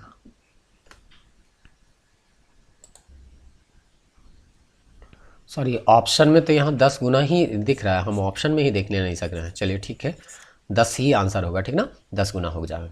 फिर यहाँ पे बोल रहा है 85 नंबर, एक ट्रक, एक कार और एक मोटरसाइकिल, मतलब तीनों अलग अलग यहाँ पे है, ट्रक है, कार है और मोटरसाइकिल है, कि गतिज ऊर्जाएं समान है। मतलब सबके पास एनर्जी जो है वो इक्वल है। अगर ई एनर्जी मारते हैं तो ट्रक का भी एनर्जी उतना ही है, कार का भी एनर्जी उतना ही, मोटर का भी एनर्जी उतना ही है। यदि समान अवरोधक बल लगाए, यहाँ पे हम क्या कर रहे हैं, एक तरह से बल लगा रहे हैं, तो वे क्रमशः x, y और z दूरी पर रुकेंगे, तब क्या होगा वहां पे, तो तीनों का तीनों बराबर होगा। क्यों बराबर होगा, क्योंकि तीनों के पास एनर्जी ज़्यादा है। हो सकता है किसी के पास यहाँ पे ट्रक है तो ट्रक बहुत भारी होगा तो स्पीड उसका कम होगा, तो है ना, एनर्जी जो है वो अगर जब इक्वल होगा तो इक्वल एनर्जी को रोकने के लिए इक्वल बल भी तो लगाना पड़ेगा।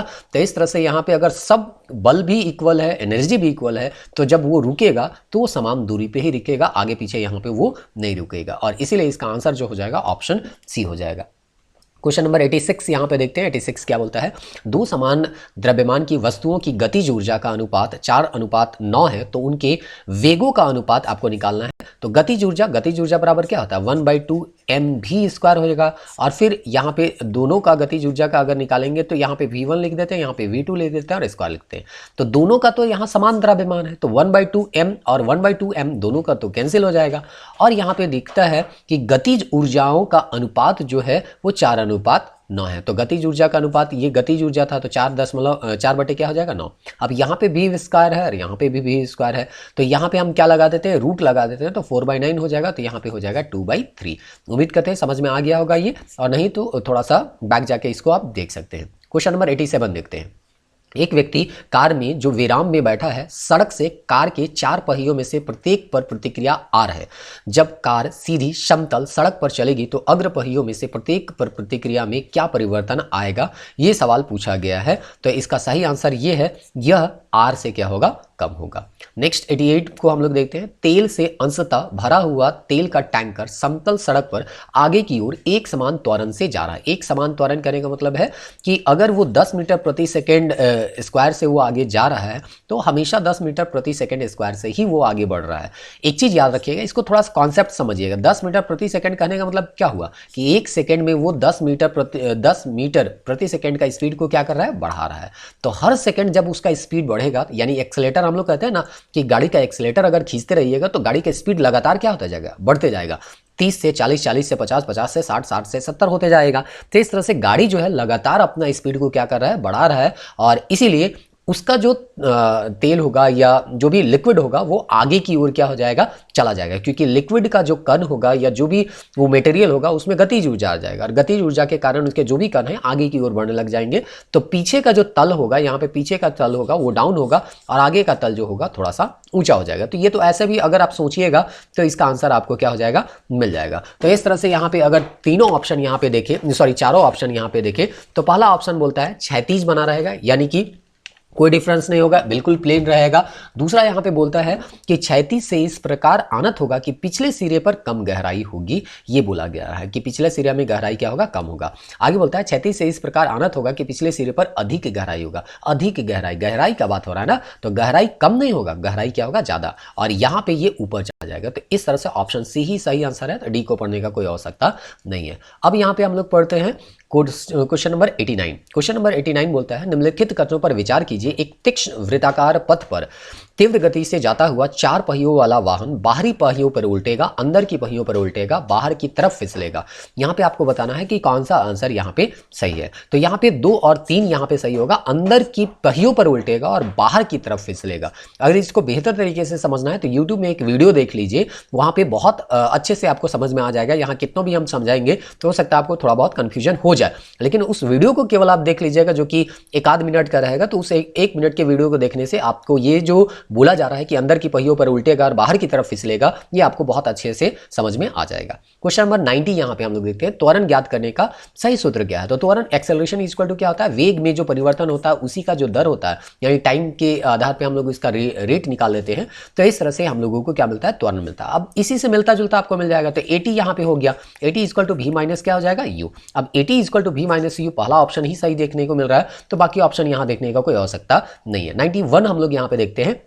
एक व्यक्ति जो स्वतंत्र या मुक्त घूमते घूर्णन प्लेटफॉर्म पर अपने कोणीय संवेग को घटाने के लिए क्या करना चाहिए। मतलब एक व्यक्ति जो है इस तरह का कोई कोणीय है ना चीज में या घूर्णन करता हुआ चीज में खड़ा है, तो इसका कोणीय संवेग है उसको क्या करना होगा, घटाना होगा। तो उसको घटाने के लिए ये क्या कर सकता है या क्या करेगा, वो चीज आपको यहाँ पे पूछा गया है। तो ये सीधे सीधे यहाँ पे ऑप्शन हम सी पढ़ देते हैं, बाहर की तरफ हाथ फैलाना पड़ेगा, तब जाके उसका कोणीय संवेग जो होता है वो कम होता है। तो इस तरह से इसका ऑप्शन जो होगा सी आंसर होगा। और इस तरह से हम लोग अब 92 तक पहुंच गए हैं। आने वाले हमको लगता है अब लगभग कितना देरी टाइम हो गया है, 57 मिनट, मतलब 1 घंटा के आसपास हम लोग पहुंच गए हैं। और मोटा मोटी लगभग अगर आपका 58 क्वेश्चन बचा हुआ है तो 58 क्वेश्चन को बहुत जल्दी हम लोग आधा घंटा में खत्म करने का प्रयास करेंगे। कुछ न्यूमेरिकल्स है वहां पे टाइम लगेगा, बाकी क्वेश्चन में टाइम यहाँ पे नहीं लगेगा।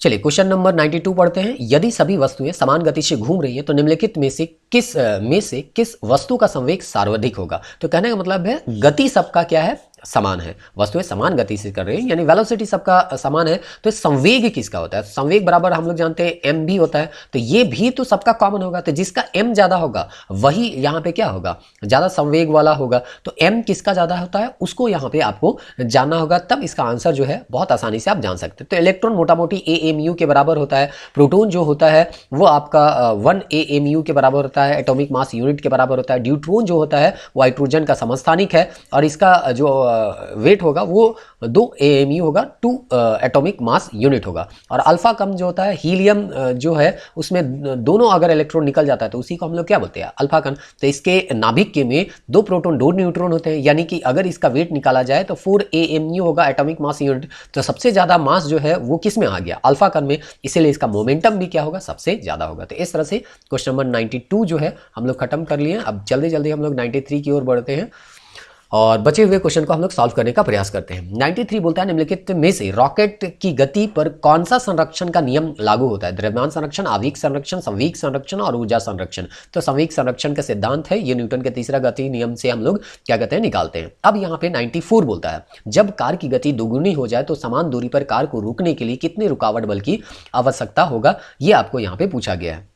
तो देखिए हम लोग यहाँ पे जानते हैं F इक्वल क्या हो जाएगा, ma एक्सेलरेशन होता है। तो बोलता है कार का गति दोगुना हो जाए, मतलब जितना वो गति से जा रहा था उससे क्या हो जाएगा, अगर दोगुना हो जाता है तो क्या फर्क पड़ेगा, उसको यहाँ पे पूछा गया है। तो यहाँ पे अगर हम एक्सेलरेशन को चेंज करते हैं, क्योंकि यहाँ पे तो गति नहीं दिया है, यहाँ पे एक्सेलरेशन दिया गया है, तो v माइनस यू बाई क्या हो जाएगा, t हो जाएगा।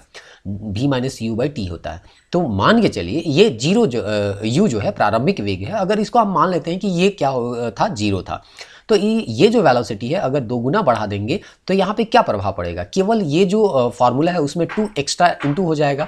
तो 2 एक्स्ट्रा इंटू हो जाएगा तो यहाँ पे जो बल है वो आपका क्या हो जाएगा, 2 गुना हो जाएगा। तो यहाँ पे आपको अगर स्पीड को 2 गुना बढ़ा दिया जाए तो उसको रोकने के लिए जो बल लगाया जाएगा वो भी आपको क्या लगेगा, 2 गुना लगेगा। तो एक तरह से हम कह सकते हैं सीधे सीधे समानुपाती के तौर पे इसको हम लोग क्या करते हैं, जान सकते हैं। अगला क्वेश्चन है निम्नलिखित में किसकी वीमा आवेग के समान है? वीमा यानी कि डायमेंशन जो होगा वो आवेग के समान होगा। आवेग किसको कहते हैं, कम समय में लगने वाला जो संवेग होता है उसी को तो हम आवेग कहते हैं। तो ये सीधा सीधा है संवेग के बराबर होगा। वृहद ऊंचाई से गिरती हुई वर्षा की बूंद के सापेक्ष निम्नांकित में से कौन सा कथन सत्य है? मतलब वो बहुत लंबे दूरी से या बहुत ऊंचे से कोई वर्षा का बूंद जो है वो गिर रहा है, तो उसके संदर्भ में जो कथन दिया गया है उनमें आपको बताना है कि कौन सा कथन जो है वो सही है।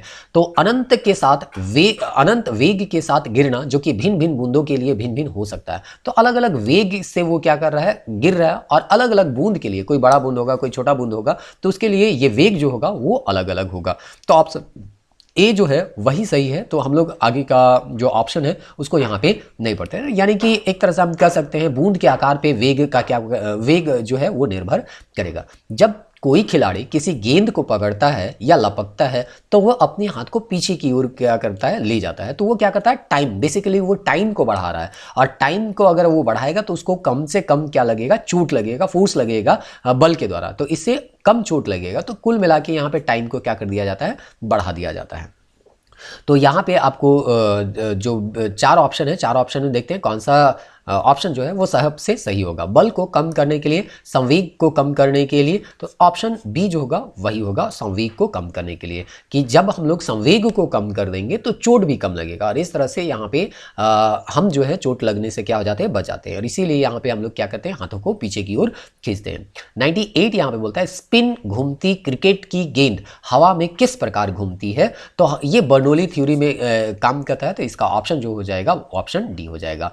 साइकिल के पहिए में प्रयुक्त तीलियां साइकिल की खाली स्थान यहाँ पे होना चाहिए, खाली स्थान बढ़ा देती है। तो साइकिल की क्या बढ़ा देती है, गति जड़त्व बढ़ा देती है। एक्चुअली होता है ना कि हम लोग कहते हैं ना, जिसका भार ज़्यादा होगा उसका जड़त्व भी ज़्यादा होगा। तो अगर कोई साइकिल एक बार घूमना शुरू कर गया तो उसका में गति जड़त्व आ जाएगा, और भारी चीज़ है तो उसमें जड़त्व का जो वैल्यू होगा वो ज़्यादा होगा, और लगातार अपना स्थिति को परिवर्तन करने का वो विरोध करेगा और वो घूमता रहेगा। इसीलिए साइकिल में स्पोक दिया जाता है, ताकि एक बार साइकिल को को अगर मोशन में लिया है तो वो लगातार अपने आप को गति में रखने का क्या करता है, प्रयास करता है। तो इसीलिए यहाँ पे इसका सही आंसर जो हो जाएगा वो गति जड़त्व होगा।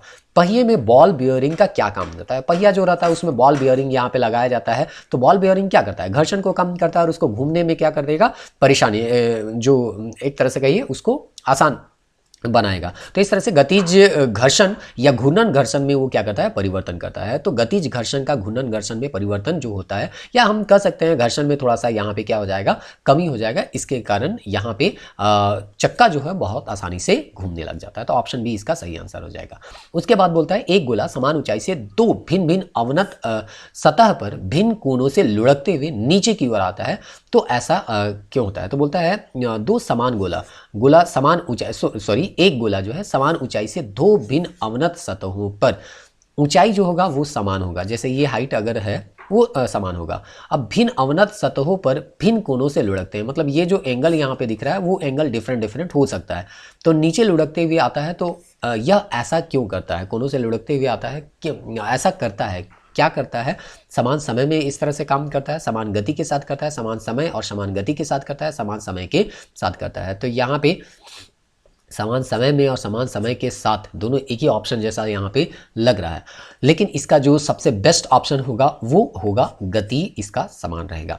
इसका भी एक YouTube में वीडियो है, इसको आप देख लीजिएगा। तो 1 से 2 मिनट में आपको बहुत आसानी से इसको एक्सपेरिमेंट के द्वारा समझाया गया है, वहाँ पे आप देखिएगा तो ये बहुत अच्छे से क्लियर होगा कि यहाँ पे एंगल भले डिफरेंस है, हाइट यहाँ पे है, दोनों का सेम है, तो ये जो स्पीड से गिरेगा वो स्पीड दोनों का क्या होगा, सेम होगा। अगर इसको देखना चाहते हैं डिटेल एक्सप्लेनेशन के साथ तो कोई वीडियो देख लीजिए, एक्सपेरिमेंट करके वहाँ पे बताया गया होगा, तो बहुत आसानी से आप इसको समझ सकते हैं। एक एथलीट बढ़त प्राप्त करने के लिए ऊंची कूद से पूर्व क्यों पीछे दौड़ता है? तो अपने शरीर को गति जड़त्व में लाने के लिए, क्योंकि उसका पूरा शरीर अगर गति में आ गया तो वो उसका शरीर तो चाहेगा ना कि आज हम क्या करें, आगे से आगे बढ़े, या ऊंचा से, अगर ऊंचा कूद रहा है तो ज़्यादा से ऊंचा है ना हम जा सके। तो इसीलिए यहाँ पे जड़त्व को बढ़ाने के लिए या जड़त्व गति प्राप्त करने के लिए कोई भी एथलीट जो होता है वो क्या करता है, लगातार पहले से कूदते आता है और अपने शरीर में गति लाने का प्रयास करता है। एक पायलट या वायुयान चालक द्वारा लक्ष्य को भेदने हेतु बम को गिराना होगा।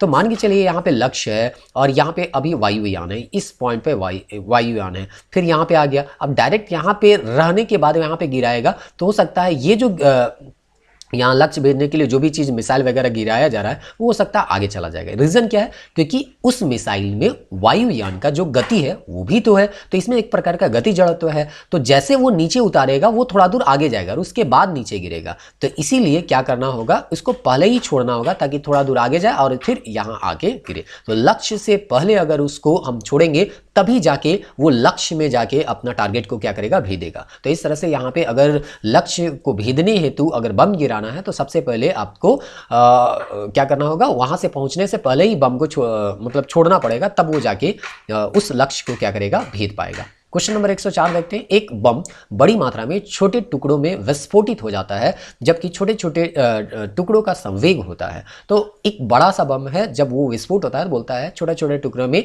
बढ़ जाता है और सभी छोटे टुकड़ों का जो संवेग होगा वो क्या होगा, यहाँ पे पूछा जा रहा है। तो सभी संवेग छोटे टुकड़ों का जो संवेग होगा वो होगा आपका 0।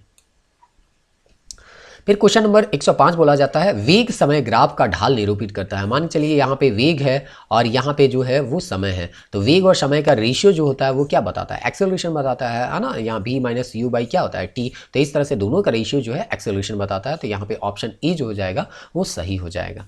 रेल पटरियाँ किनारे पर मुड़ जाती हैं, तो रेल पटरियाँ क्यों किनारे पर मुड़ जाती है, उसका सही आंसर सीधे हम बता देते हैं। ट्रेन के बाहर के क्षैतिज घटक से आवश्यक अभिकेंद्रीय बल को प्राप्त करने के लिए रेल की पटरियां किनारों पर क्या होती हैं, मुड़ी होती हैं। जब एक गतिशील कार अचानक रुकती है तो उसमें बैठा व्यक्ति जो होता है आगे की ओर झुक जाता है। तो हम लोग गाड़ी में बैठे हुए रहते हैं और क्या करता है, गाड़ी चलता रहता है और अचानक वो क्या हो जाता है, रुक जाता है, तो ब्रेक लगा दिया जाता है, तो हम लोग आगे की ओर चले जाते हैं। क्यों? क्योंकि हमारा पूरा शरीर गति में है और जब शरीर गति में है तो हम लोग जो है लगातार अपने आप को गतिमान अवस्था में रखना चाहेंगे और आगे बढ़ते रहने का प्रयास करेंगे। और इसी क्रम में क्या होता है कि अचानक गाड़ी रुक जाता है, तो गाड़ी तो रुक जाता है लेकिन हम लोगों का शरीर आगे बढ़ने के लिए खोजता है, तो आगे की ओर हम लोग चले जाते हैं। तो इसका कारण है गति जड़त्व। समान द्रव्यमान वाले एक धातु की गेंद तथा एक रबड़ के गेंद के एक समान वेग से दीवार पर टकराते हैं तो रबड़ की गेंद उछल जाती है परंतु धातु की गेंद नहीं उछलती।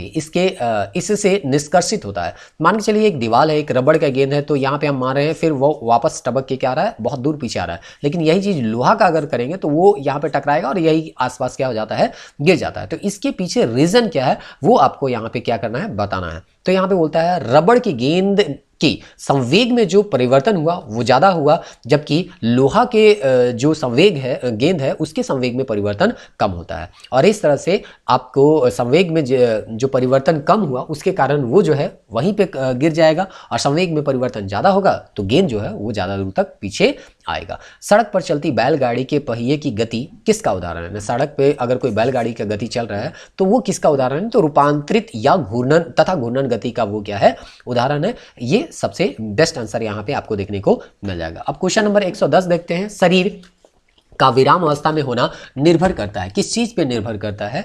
एक शरीर का विराम अवस्था में होने के लिए तो घूर्णन अक्ष, कोणीय वेग, द्रव्यमान पर और द्रव्यमान के विभाजन पर यहाँ पे होता है। यहाँ पे पूछा क्या जा रहा है, एक शरीर का विराम अवस्था में होना निर्भर नहीं करता। अच्छा, विराम अवस्था में अगर है तो वो किस पे निर्भर नहीं करता है? तो कोणीय वेग पे वो निर्भर नहीं करेगा, बाकी घूर्णन अक्ष पर, द्रव्यमान पर, द्रव्यमान के विभाजन पर वो क्या कर सकता है, डिपेंड कर सकता है।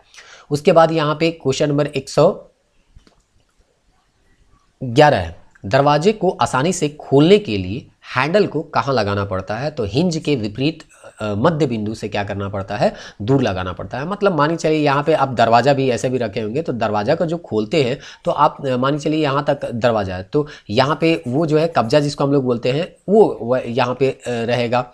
अब आपको दरवाजा खोला तो यहाँ पकड़ के क्या करना पड़ेगा, खोलना पड़ेगा। तो इससे जितना ज़्यादा दूरी में आप रहिएगा उतना आसानी से ही आप इसको क्या कर सकते हैं, खोल सकते हैं। क्वेश्चन नंबर 112 यहाँ पे देखते हैं। 112 में आपको क्या बोला गया है, एक वस्तु वृत्तीय त्रिज्या और अचर गति के साथ एक समान वृत्तीय गति में घूम रही है तो उस वस्तु का त्वरण क्या होगा? देखिए त्वरण के लिए डायरेक्शन होना बहुत जरूरी है, और वृत्तीय गति में बार बार या हमेशा डायरेक्शन क्या होते रहता है, चेंज होता रहता है। और जब डायरेक्शन यहाँ पे लगातार आपका चेंज हो रहा है तो यहाँ पे त्वरण जो होगा वो शून्य होगा, और इसीलिए इसका आंसर ए है, शून्य। एक वस्तु द्वारा तय की गई दूरी वस्तु द्वारा कुल दूरी तय करने में लिए गए समय के वर्ग के समानुपाती होता है, तो इसका त्वरण जो होगा वो आपका बोला है बढ़ेगा, घटेगा, शून्य होगा या अचर होगा। तो इस तरह से ये जो है कांस्टेंट रहेगा। क्यों कांस्टेंट रहेगा उसको हम लोग यहाँ पे समझने का प्रयास करते हैं। जहाँ तक हम समझ पा रहे हैं इस क्वेश्चन को, यहाँ पे ये फॉर्मूला लगा कि इसको सिद्ध किया जा सकता है। 100% तो कंफर्म नहीं है, इसको आप क्रॉस चेक भी कर सकते हैं, लेकिन यही एक तरीका अभी फ़िलहाल हमको यहाँ पे पता चल रहा है। सबसे पहले अगर हम मान के चले कि कोई भी वस्तु जो है वो चलना प्रारंभ कर रहा है तो प्रारंभिक जो दूरी चाल है वो 0 हम लोग मान लेते हैं, तो ये 0 हो जाएगा और उसके बाद 1/2 AT स्क्वायर हो जाएगा। तो यहाँ पे अब बच जाएगा 1/T AT स्क्वायर। तो 1/2 तो ऐसे भी कांस्टेंट वैल्यू है। यहाँ पे बोल रहा है S किसके समानुपाती है, टी के समानुपाती है, टी के स्क्वायर। तो इसमें ये आ रहा था इसीलिए हम इसको लिए। तो एस जब टी के समानुपाती है तो ए जो रहेगा वो क्या रहेगा, कांस्टेंट। क्योंकि कांस्टेंट नहीं रहेगा तो फिर यहाँ एस क्या हो जाएगा, बदल जाएगा। तो इसीलिए यहाँ पे अचर लिखा गया है। शायद हम जो बता रहे हैं वो हो सकता है सही भी, या हो सकता है इसमें कुछ बहुत सुधार की आवश्यकता होगा, तो इसको आप क्रॉस चेक कर लीजिएगा। आंसर तो यहाँ पे अचर ही दिया गया था। अचर गति के साथ, अब अगला क्वेश्चन देखते हैं। अचर गति के साथ एक वस्तु त्वरित नहीं होती है। दूसरा दिया गया है हो सकेगी, सदैव त्वरण में रहेगी, अचर वेग रखती है। ऐसा करके यहाँ पे सवाल क्या किया गया है, पूछा गया। तो इसका सही आंसर जो है त्वरित नहीं होगी, अचर गति के साथ है ना। तो यहाँ पे नाम ही हो रहा है कांस्टेंट। तो अगर कोई 30 मीटर प्रति सेकंड के स्पीड से लगातार चल रहा है तो इसमें त्वरण कहाँ से आ रहा है? त्वरण तो जब इसका स्पीड में क्या होगा, परिवर्तन होगा। एक्सेलेटर आप जब खींचिएगा तब तो वहाँ पे एक्सेलरेशन आपको दिखेगा, और नहीं तो आप क्या गाड़ी का कांटा जो है वो 30 में ही क्या रहेगा, मेंटेन। हम तो कहेंगे ना एक समान गति से वो क्या हो रहा है, चल रहा है। यहाँ कोई त्वरण है ही नहीं। तो इस तरह से ऑप्शन ए जो है वो सही होगा। किसी आदर्श गैस के कणों की औसत गतिज ऊर्जा किसके समानुपाती होती है? तो यहाँ पे गैस का जो गतिज ऊर्जा है या गैस का जो कण है उसका गतिज ऊर्जा किसके समानुपाती होता है वो आपको पूछा गया है। तो यहाँ पे कण के वेग के, कण के द्रव्यमान के, गैस के विशुद्ध तापमान के, वातावरण के तापमान के। तो यहाँ सीधे सीधे डिपेंड करता है गैस के तापमान पे। जितना ज़्यादा टेम्परेचर होगा उसमें उतना ही ज़्यादा एनर्जी होगा और उतना ही ज़्यादा एनर्जी से वो क्या करेगा, एक तरह से कहिए गतिज ऊर्जा में, या गतिज ऊर्जा जो है एक तरह से एनर्जी है तो वो गतिज ऊर्जा में कन्वर्ट होगा। तो इस तरह से तापमान जो है उसके गतिज ऊर्जा में क्या करता है, वृद्धि करता है और इसीलिए दोनों एक दूसरे के समानुपाती है। गोली दागने के बाद कैनन या गोली का खोल पीछे की ओर धक्का देता है, इंसान को भी पीछे की ओर धक्का देता है। इसका रीजन क्या है, न्यूटन का जो तीसरा गति का नियम है, क्रिया की प्रतिक्रिया, उसके कारण ही वो क्या होता है, पीछे की ओर धक्का देता है। क्वेश्चन नंबर 117 देखते हैं, यहाँ पे क्या बोलता है, संवेग परिवर्तन की दर किसके समान होता है। ये तो डायरेक्ट यहाँ पे आपको जो न्यूटन का दूसरा नियम है वो दे दिया गया है, परिभाषा को ही दे दिया है। तो बल जो होता है वो संवेग परिवर्तन की दर जो है वो बल के समानुपाती होता है। निम्न में क्या आवेग के बराबर है। आवेग जो है वो संवेग में परिवर्तन, कम समय में संवेग के परिवर्तन को ही हम लोग क्या कहते हैं, आवेग कहते हैं। किसी वस्तु का संवेग किन कारकों पर निर्भर करता है। तो मोमेंटम जो होता है इक्वल टू क्या होता है आपका एम भी, तो किन किन कारण पे वो क्या करता है, डिपेंड करता है, उसको आपको क्या करना है, बताना है। तो सबसे पहले यहाँ पे वस्तु के द्रव्यमान, तो एम तो द्रव्यमान है, उसके बाद वस्तु की चाल, यहाँ पे भी है तो इस पर भी डिपेंड होगा। वस्तु का आयतन, आयतन पे डिपेंड नहीं करता है, इसलिए आंसर जो हो जाएगा ऑप्शन ए और ऑप्शन मतलब कथन 1 और कथन 2 जो कि ऑप्शन बी में आपको देखने को मिल रहा है। अगला प्रश्न देखते हैं, जेट इंजन किस संरक्षण के नियम पर कार्य करता है। तो ये जो होता है ऊष्मा के, द्रव्यमान के, रैखिक संवेग के या कोणीय संवेग के संरक्षण पर ये काम करता है, वो पूछा जा रहा है। तो यहाँ पे इसका सही आंसर जो हो जाएगा वो रैखिक संवेग पे काम करता है। निम्नलिखित में क्या चाल की इकाई नहीं है, यानी कि स्पीड का जो यूनिट है वो नहीं होगा, मतलब 3 यूनिट होगा, एक जो होगा वो यूनिट नहीं होगा, उसी को पूछा जा रहा है। मीटर प्रति सेकंड, किलोमीटर प्रति घंटा, वर्ग मीटर प्रति घंटा, वर्ग कहाँ से आ जाएगा, वर्ग नहीं आ जाएगा, है ना, सेंटीमीटर प्रति सेकंड। तो यहाँ पे सभी यहाँ पे इसके यूनिट है, लेकिन ऑप्शन सी जो है इसका यूनिट नहीं है, इसलिए आंसर आपका चूंकि नहीं पूछा गया था तो 121 का यहाँ पे आंसर जो हो जाएगा वो सी हो जाएगा। वाहन को सुरक्षित मोड़ लेने के लिए आवश्यक केंद्रीय बल प्रदान करने हेतु किसी घुमावदार सड़क के बाहरी किनारे को आंतरिक किनारे से ऊपर करने की प्रक्रिया को क्या कहते हैं। तो इसको सड़क का बैंकिंग कहते हैं, जो अभी आपको बताया गया था ना, कि बोला गया था कि आप YouTube में सर्च करके देख लीजिएगा कि गाड़ी किधर है ना को गिरेगा, तो उसी संदर्भ में आप देखिएगा तो गाड़ी को रोड को थोड़ा सा टेढ़ा करता है ना, और टेढ़ा करता है और इस तरह से जो किया जाता है रोड को, उसको सड़क का बैंकिंग कहते हैं। यदि कोई वस्तु सीधी रेखा में गति कर रही है तथा उसकी चाल बदलती रहती है तो वस्तु की गति क्या कहलाता है। मतलब कोई सीधी रेखा में जा रहा है लगातार, कभी 30 मीटर प्रति सेकंड है, कभी 40 मीटर प्रति सेकंड है, तो इसको हम लोग क्या कर सकते हैं, एक समान गति, आवधिक गति, वृत्तीय गति या असमान गति। तो लगातार अगर बढ़ रहा है तो इसका गति तो क्या होगा, असमान होगा, और इसीलिए ऑप्शन डी जो होगा सबसे बेस्ट ऑप्शन यहाँ पे होगा। क्वेश्चन नंबर 124 देखते हैं, यहाँ पे क्या बोलता है, यदि कोई वस्तु सीधी रेखा में नियत चाल से गति कर रही है तो इसकी गति को क्या कहता है। तो नियत चाल है, तो नियत चाल को हम लोग क्या बोलेंगे, एक समान गति बोलते हैं। सूत्र औसत वेग बराबर u प्लस भी बटे 2 है, तो u इसमें क्या है, ये तो सीधे सीधे है प्रारंभिक वेग, इसको हम लोग बोलते हैं। ये ऐसा क्वेश्चन हमको नहीं लगता है आएगा, पहले आता था या ये जो है बहुत पुराना क्वेश्चन भी नहीं है ना, तो एक आध इजी क्वेश्चन मिल जाता है, कोई दिक्कत नहीं है। तो इस तरह के क्वेश्चन सभी कोई बना लेते हैं। नियत चाल से गति करने वाली वस्तु के लिए दूरी समय ग्राफ कैसा होगा। नियत चाल, चाल जो होता है वो क्या रहेगा, उसका कांस्टेंट रहेगा, तो इसका जो ग्राफ होगा दूरी समय ग्राफ, मानी चलिए ये दूरी है, ये जो है आपका दूरी है, और ये जो है आपका क्या मान लीजिएगा समय। तो नियत चाल कहने का मतलब क्या है, इक्वल टाइम इंटरवल में इक्वल दूरी तय कर रहा है। तो 1 सेकंड, 2 सेकंड, 3 सेकंड है, और यहाँ पे 1 मीटर, 2 मीटर और 3 मीटर यहाँ पे आपको दिया गया है। तो पहला 1 सेकंड में 1 मीटर, दूसरा 1 सेकंड में फिर से 1 मीटर, फिर तीसरा 1 सेकंड में फिर से 1 मीटर, यानी 3 सेकंड में 3 मीटर, और इस तरह से यहाँ पे आपको क्या होगा, लाइन मिलेगा। तो इस तरह से यहाँ पे अगर सबसे बेस्ट ऑप्शन यहाँ पे खोजा जाए तो बेस्ट ऑप्शन जो होगा वो क्या होगा, बिंदु होगा, वृत्त होगा, सरल रेखा होगा या वक्र होगा। तो सरल रेखा हमको यहाँ पे क्या हो रहा है, दिख रहा था ग्राफ में अभी जो आपको बताया गया उसके अनुसार। तो इस तरह से ऑप्शन सी जो होगा वो सही आंसर होगा। यदि कोई वस्तु वृत्तीय पथ पर एक समान के साथ गति करती है तो इस प्रकार की गति को एक समान वृत्तीय गति कहते हैं।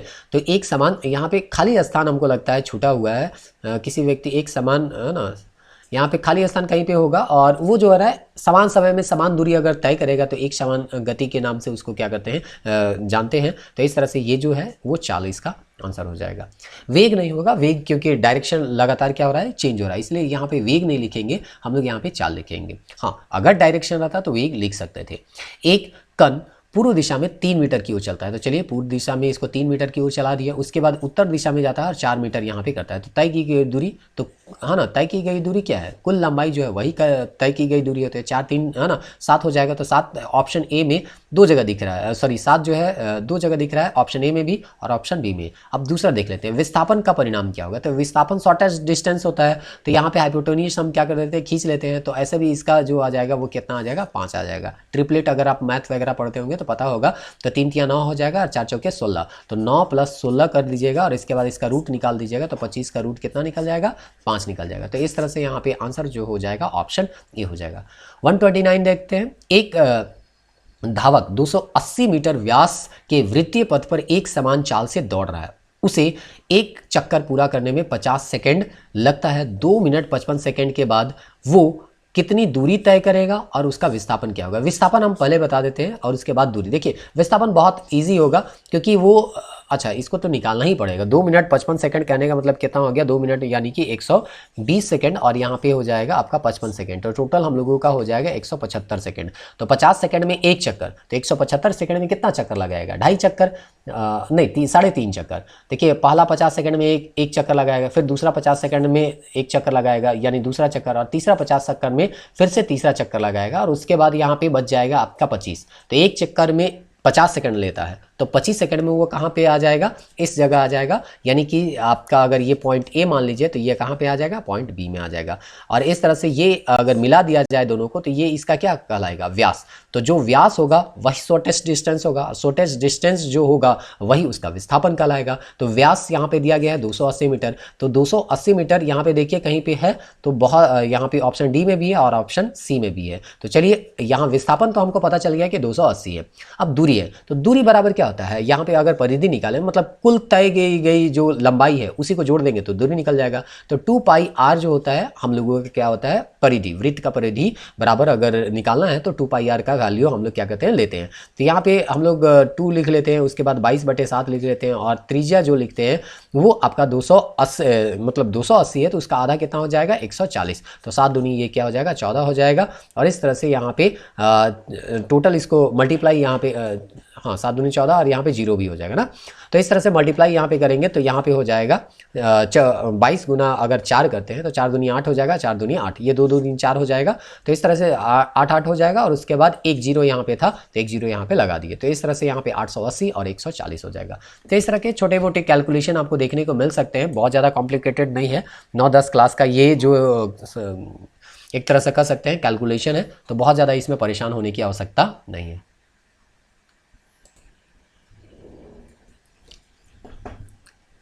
यदि एक विद्युत ट्रेन, यहाँ पे एक क्वेश्चन छूट रहा है, रीमा की साइकिल 2.4 किलोमीटर की दूरी तय करने में 15 मिनट समय लगाता है, तो यहाँ पे दूरी दिया गया है, यानी कि दूरी अगर हम लिख ले तो दूरी बराबर लिया है 2.4 किलोमीटर।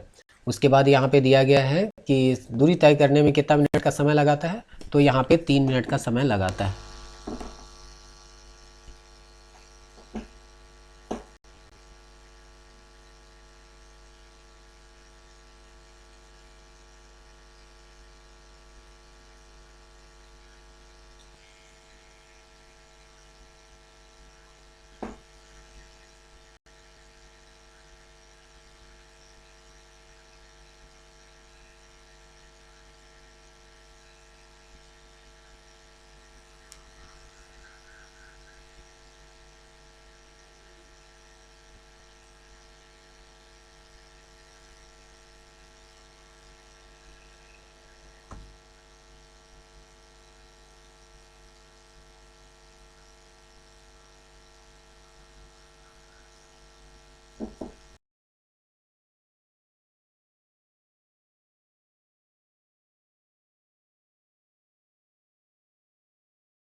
सॉरी, वीडियोस में कुछ प्रॉब्लम आ गया था। हम लोग कंटिन्यू करते हैं।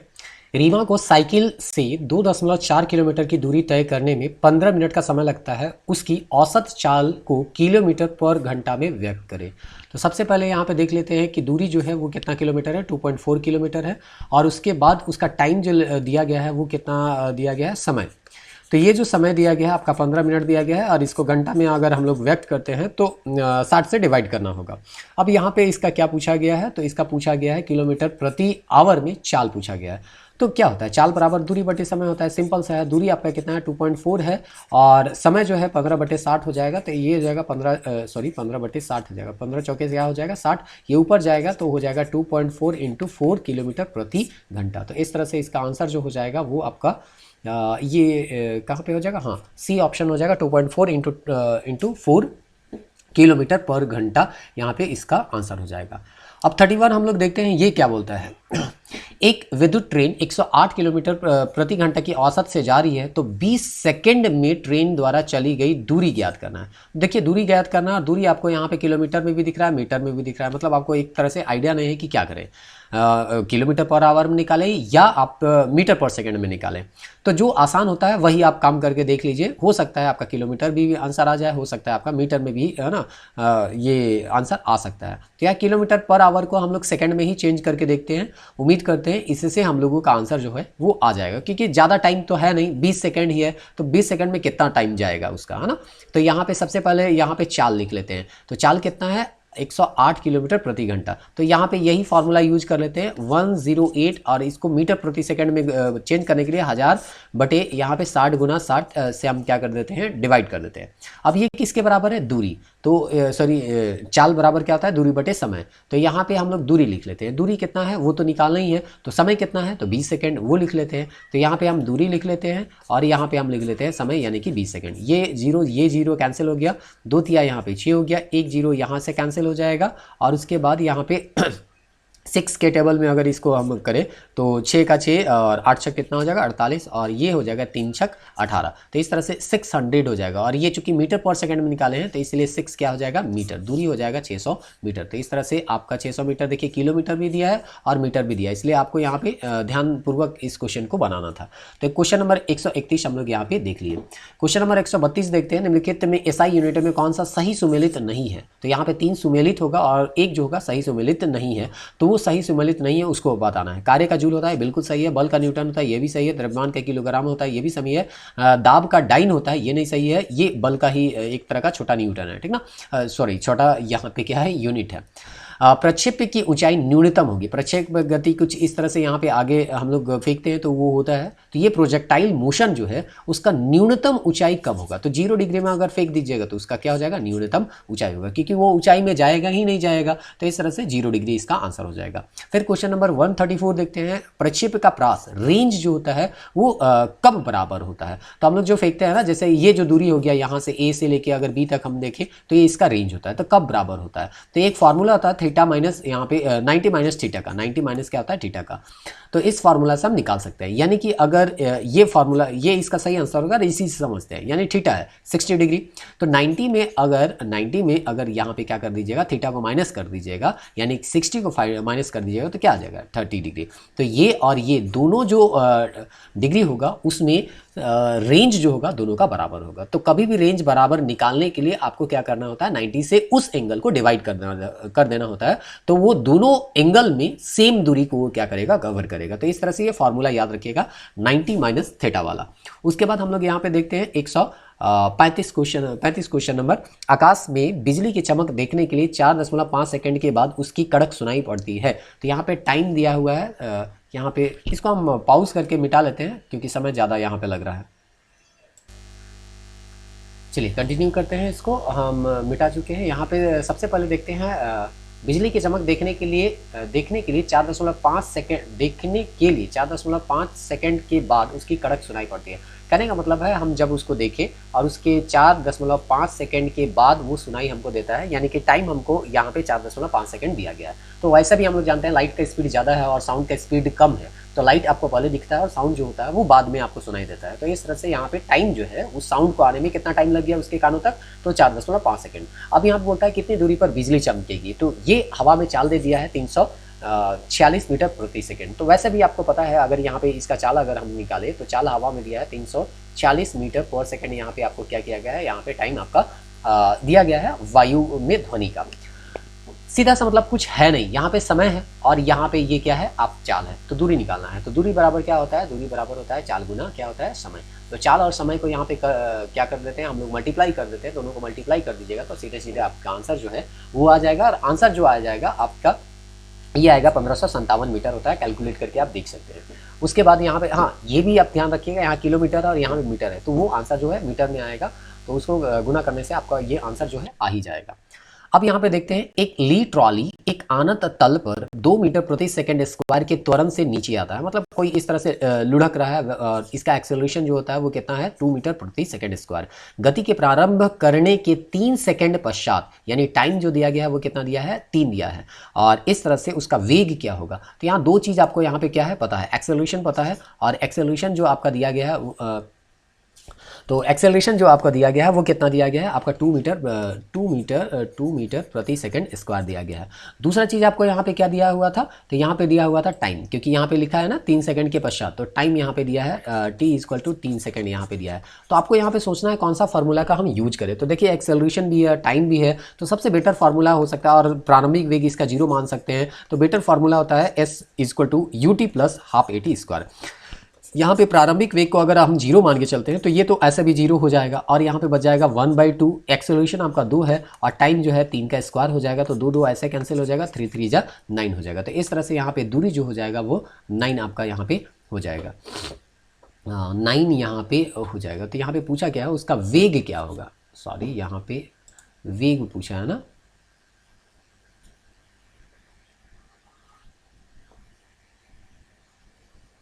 वेग इससे नहीं निकलेगा, इसके लिए दूसरा फार्मूला है। यहाँ पे वेग जो है वो निकलेगा नहीं, वी हम यहाँ पे ध्यान नहीं दिए, वेग निकालना था ना, तो थोड़ा सा मिस्टेक हो गया। इसको दूसरा फार्मूला से v=v ये त्वरण वाला से निकल जाएगा, v=u + at, या ये फार्मूला जो आप पढ़ते हैं ना a=v-u/t, ये फार्मूला से इजी वे में निकल सकता है। तो यहाँ पे हम लोग यहाँ पे प्रारंभिक वेग 0 मान लेते हैं, और उसके बाद a जो है हम लोगों का 2 है, और त्वरण जो है वो कितना है, 3 है, तो 3 दूनी क्या हो जाएगा 6। बहुत इजी है, थोड़ा सा यहाँ पे मिस्टेक हो गया, यहाँ पे ध्यान नहीं देने से वेग निकालना था। तो वेग आपका कितना हो जाएगा यहाँ पे 6 मीटर प्रति आपका सेकंड हो जाएगा, 6 मीटर प्रति सेकंड। तो ऑप्शन ए जो है सही हो जाएगा।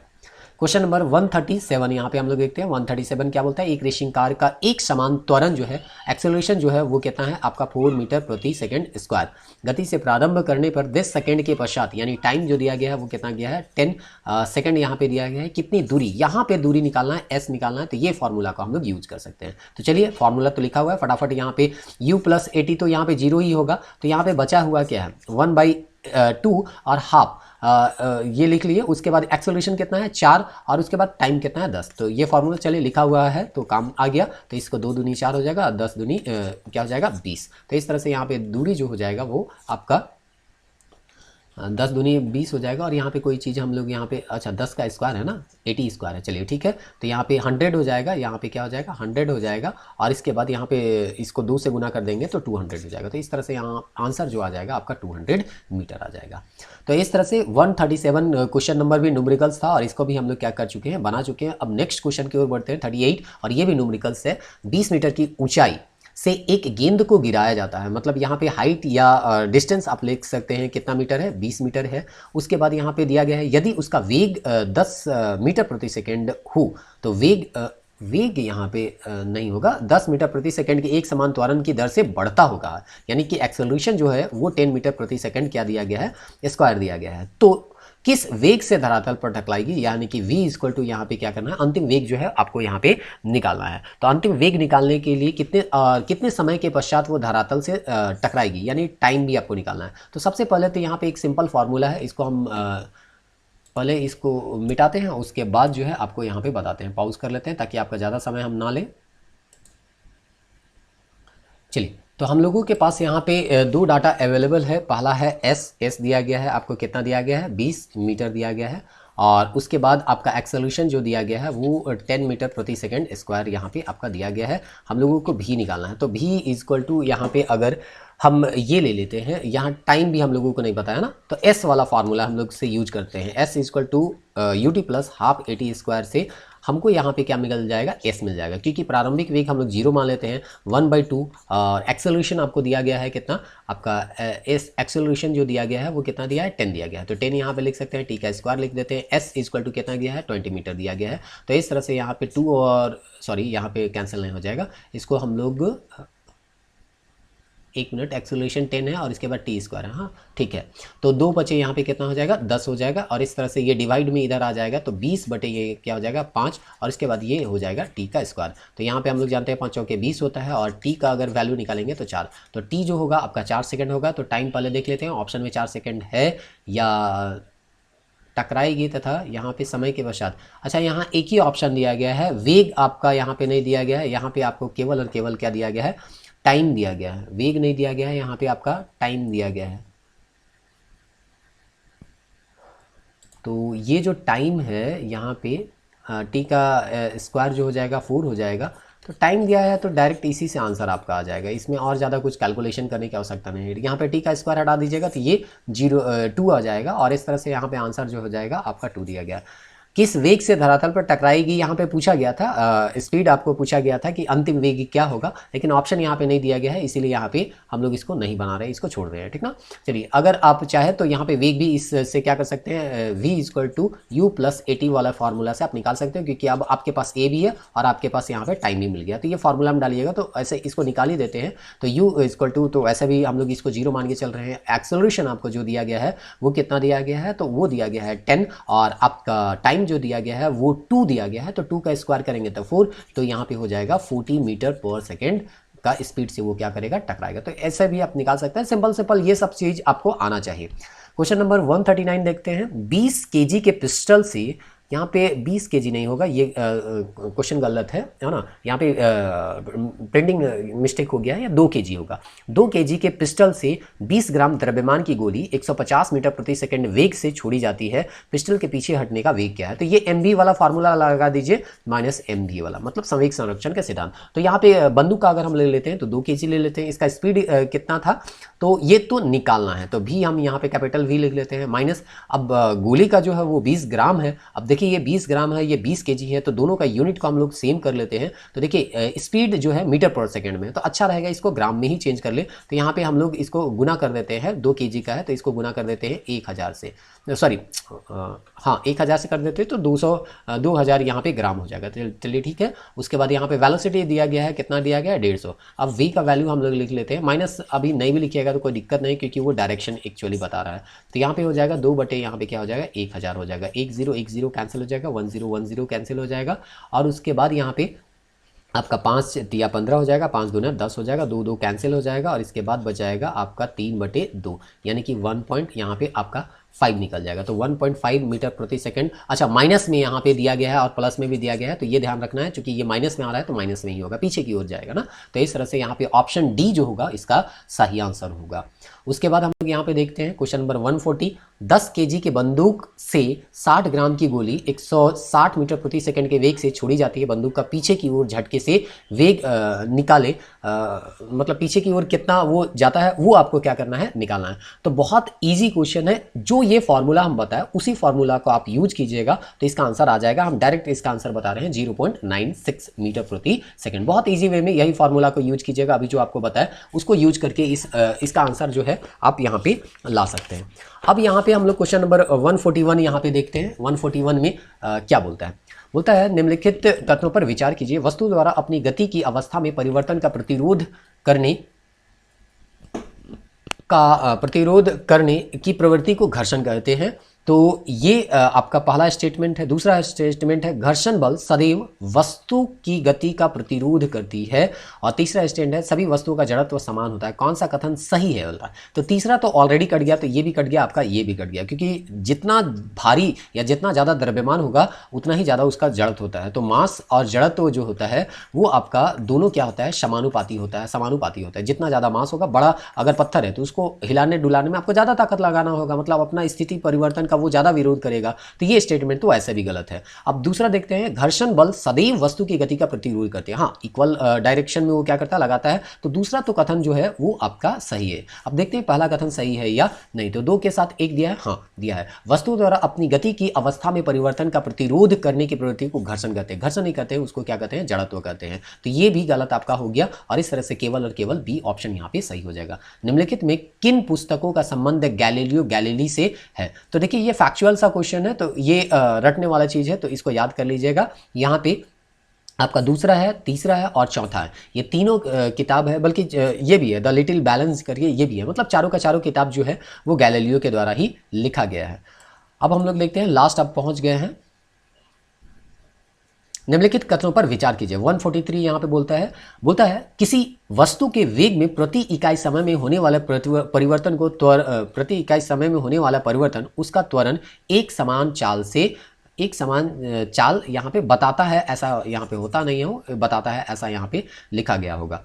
तो ठीक है, ये स्टेटमेंट तो आपको बिल्कुल यहाँ पे सही होगा, कोई दिक्कत नहीं है कि प्रति सेकंड कितना स्पीड में परिवर्तन हो रहा है, वही चीज़ तो हमको त्वरण में पता चलता है। वृत्तीय पथ पर एक समान चाल से गतिमान किसी वस्तु की गति उसकी एक समान वृत्तीय गति होती है। तो ये स्टेटमेंट भी आपका सही है, तो दोनों कथन आपका सही हो जाएगा।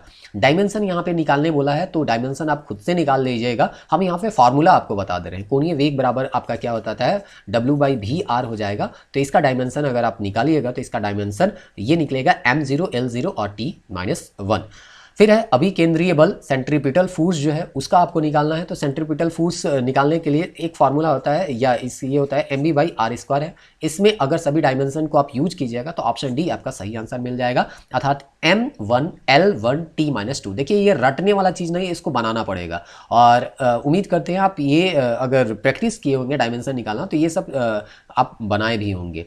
क्वेश्चन नंबर 146 देखते हैं। बोलता है बल आघूर्ण, टॉर्क बराबर क्या होता है? यहाँ पे अगर टॉर्क यहाँ पे हम देखें तो F इंटू जो अक्ष से दूरी होता है, यानी लंबाई जो होता है वो होता है। अगर इसमें भी आप सारा डायमेंशन इसको पुट कीजिएगा तो आपका जो यहाँ पे आंसर आएगा वो आंसर भी आ जाएगा, यानी m1 L2 और t-2 यहाँ पे हो जाएगा। फिर 47 दिया गया है संवेग। संवेग का तो बहुत ज़्यादा हम लोग यूज कर चुके हैं, mb होता है, और इसका भी डायमेंशन आप यूज कीजिएगा तो इसका जो आंसर आ जाएगा वो ऑप्शन डी आ जाएगा, m1 L1 और t-1। उसके बाद यहाँ पे दिया है गर्मियों में पेंडुलम की घड़ी क्या हो जाती है? तो ये एक्चुअली यहाँ पे आपका दोलन से संबंधित, सरल आवर्त गति से संबंधित है। ये हम लोग पढ़ लेंगे। t इक्वल टू जहाँ तक हमको याद हो रहा है 2π√अंडर आपका L/ यहाँ पे g होगा। ये फॉर्मूला देखिएगा तो आपको पता चल जाएगा। सरल आवर्त गति करते वस्तु का द्रव्यमान 2 गुना कर दिया जाए तो आवर्त काल में क्या परिवर्तन होगा? तो आवर्त काल में देखिए मास कहीं पे तो है, कहीं नहीं है, तो मास से कोई लेना देना नहीं होगा, तो इनमें से कोई नहीं होगा, या कोई प्रभाव यहाँ पे नहीं पड़ेगा। ऑप्शन सी जो है वो इसका सही आंसर होगा। फिर है कैंची किस श्रेणी का उत्तोलक है? तो कैंची जो है वो प्रथम श्रेणी का उत्तोलक है। इससे संबंधित कुछ प्रश्न आपको और भी नेक्स्ट टेस्ट में देखने को मिलेंगे। तो इस तरह से आज हम लोग यहाँ पे 150 क्वेश्चन को यहाँ पे सॉल्व किए। देखिए एक ही वीडियो में सारे क्वेश्चन को सॉल्व करना थोड़ा तो एक तरह से कहिए बोरिंग भी होता है और लेंदी भी हो जाता है। बताना समझाना थोड़ा सा कम समय में सारा चीज़ों को परेशानी तो इसमें होता है, लेकिन फिर भी ये हम मान के चल रहे हैं। इसको आप पॉज करके भले 2 बार या 3 बार करके इसको आप देख रहे होंगे और इससे जो फायदा हो रहा होगा उसका आप लाभ उठा रहे होंगे। आपको फिर से हम कह रहे हैं कि अगर आप टेस्ट को नहीं बनाए हैं खुद से तो अभी भी वीडियो देखने के बाद भी उसको बनाने का प्रयास कीजिए कि कौन सा प्रश्न आप भूल जा रहे हैं। तो इस तरह से आपका टेस्ट जो होगा उसका बेहतर फायदा आपको मिलेगा, और नहीं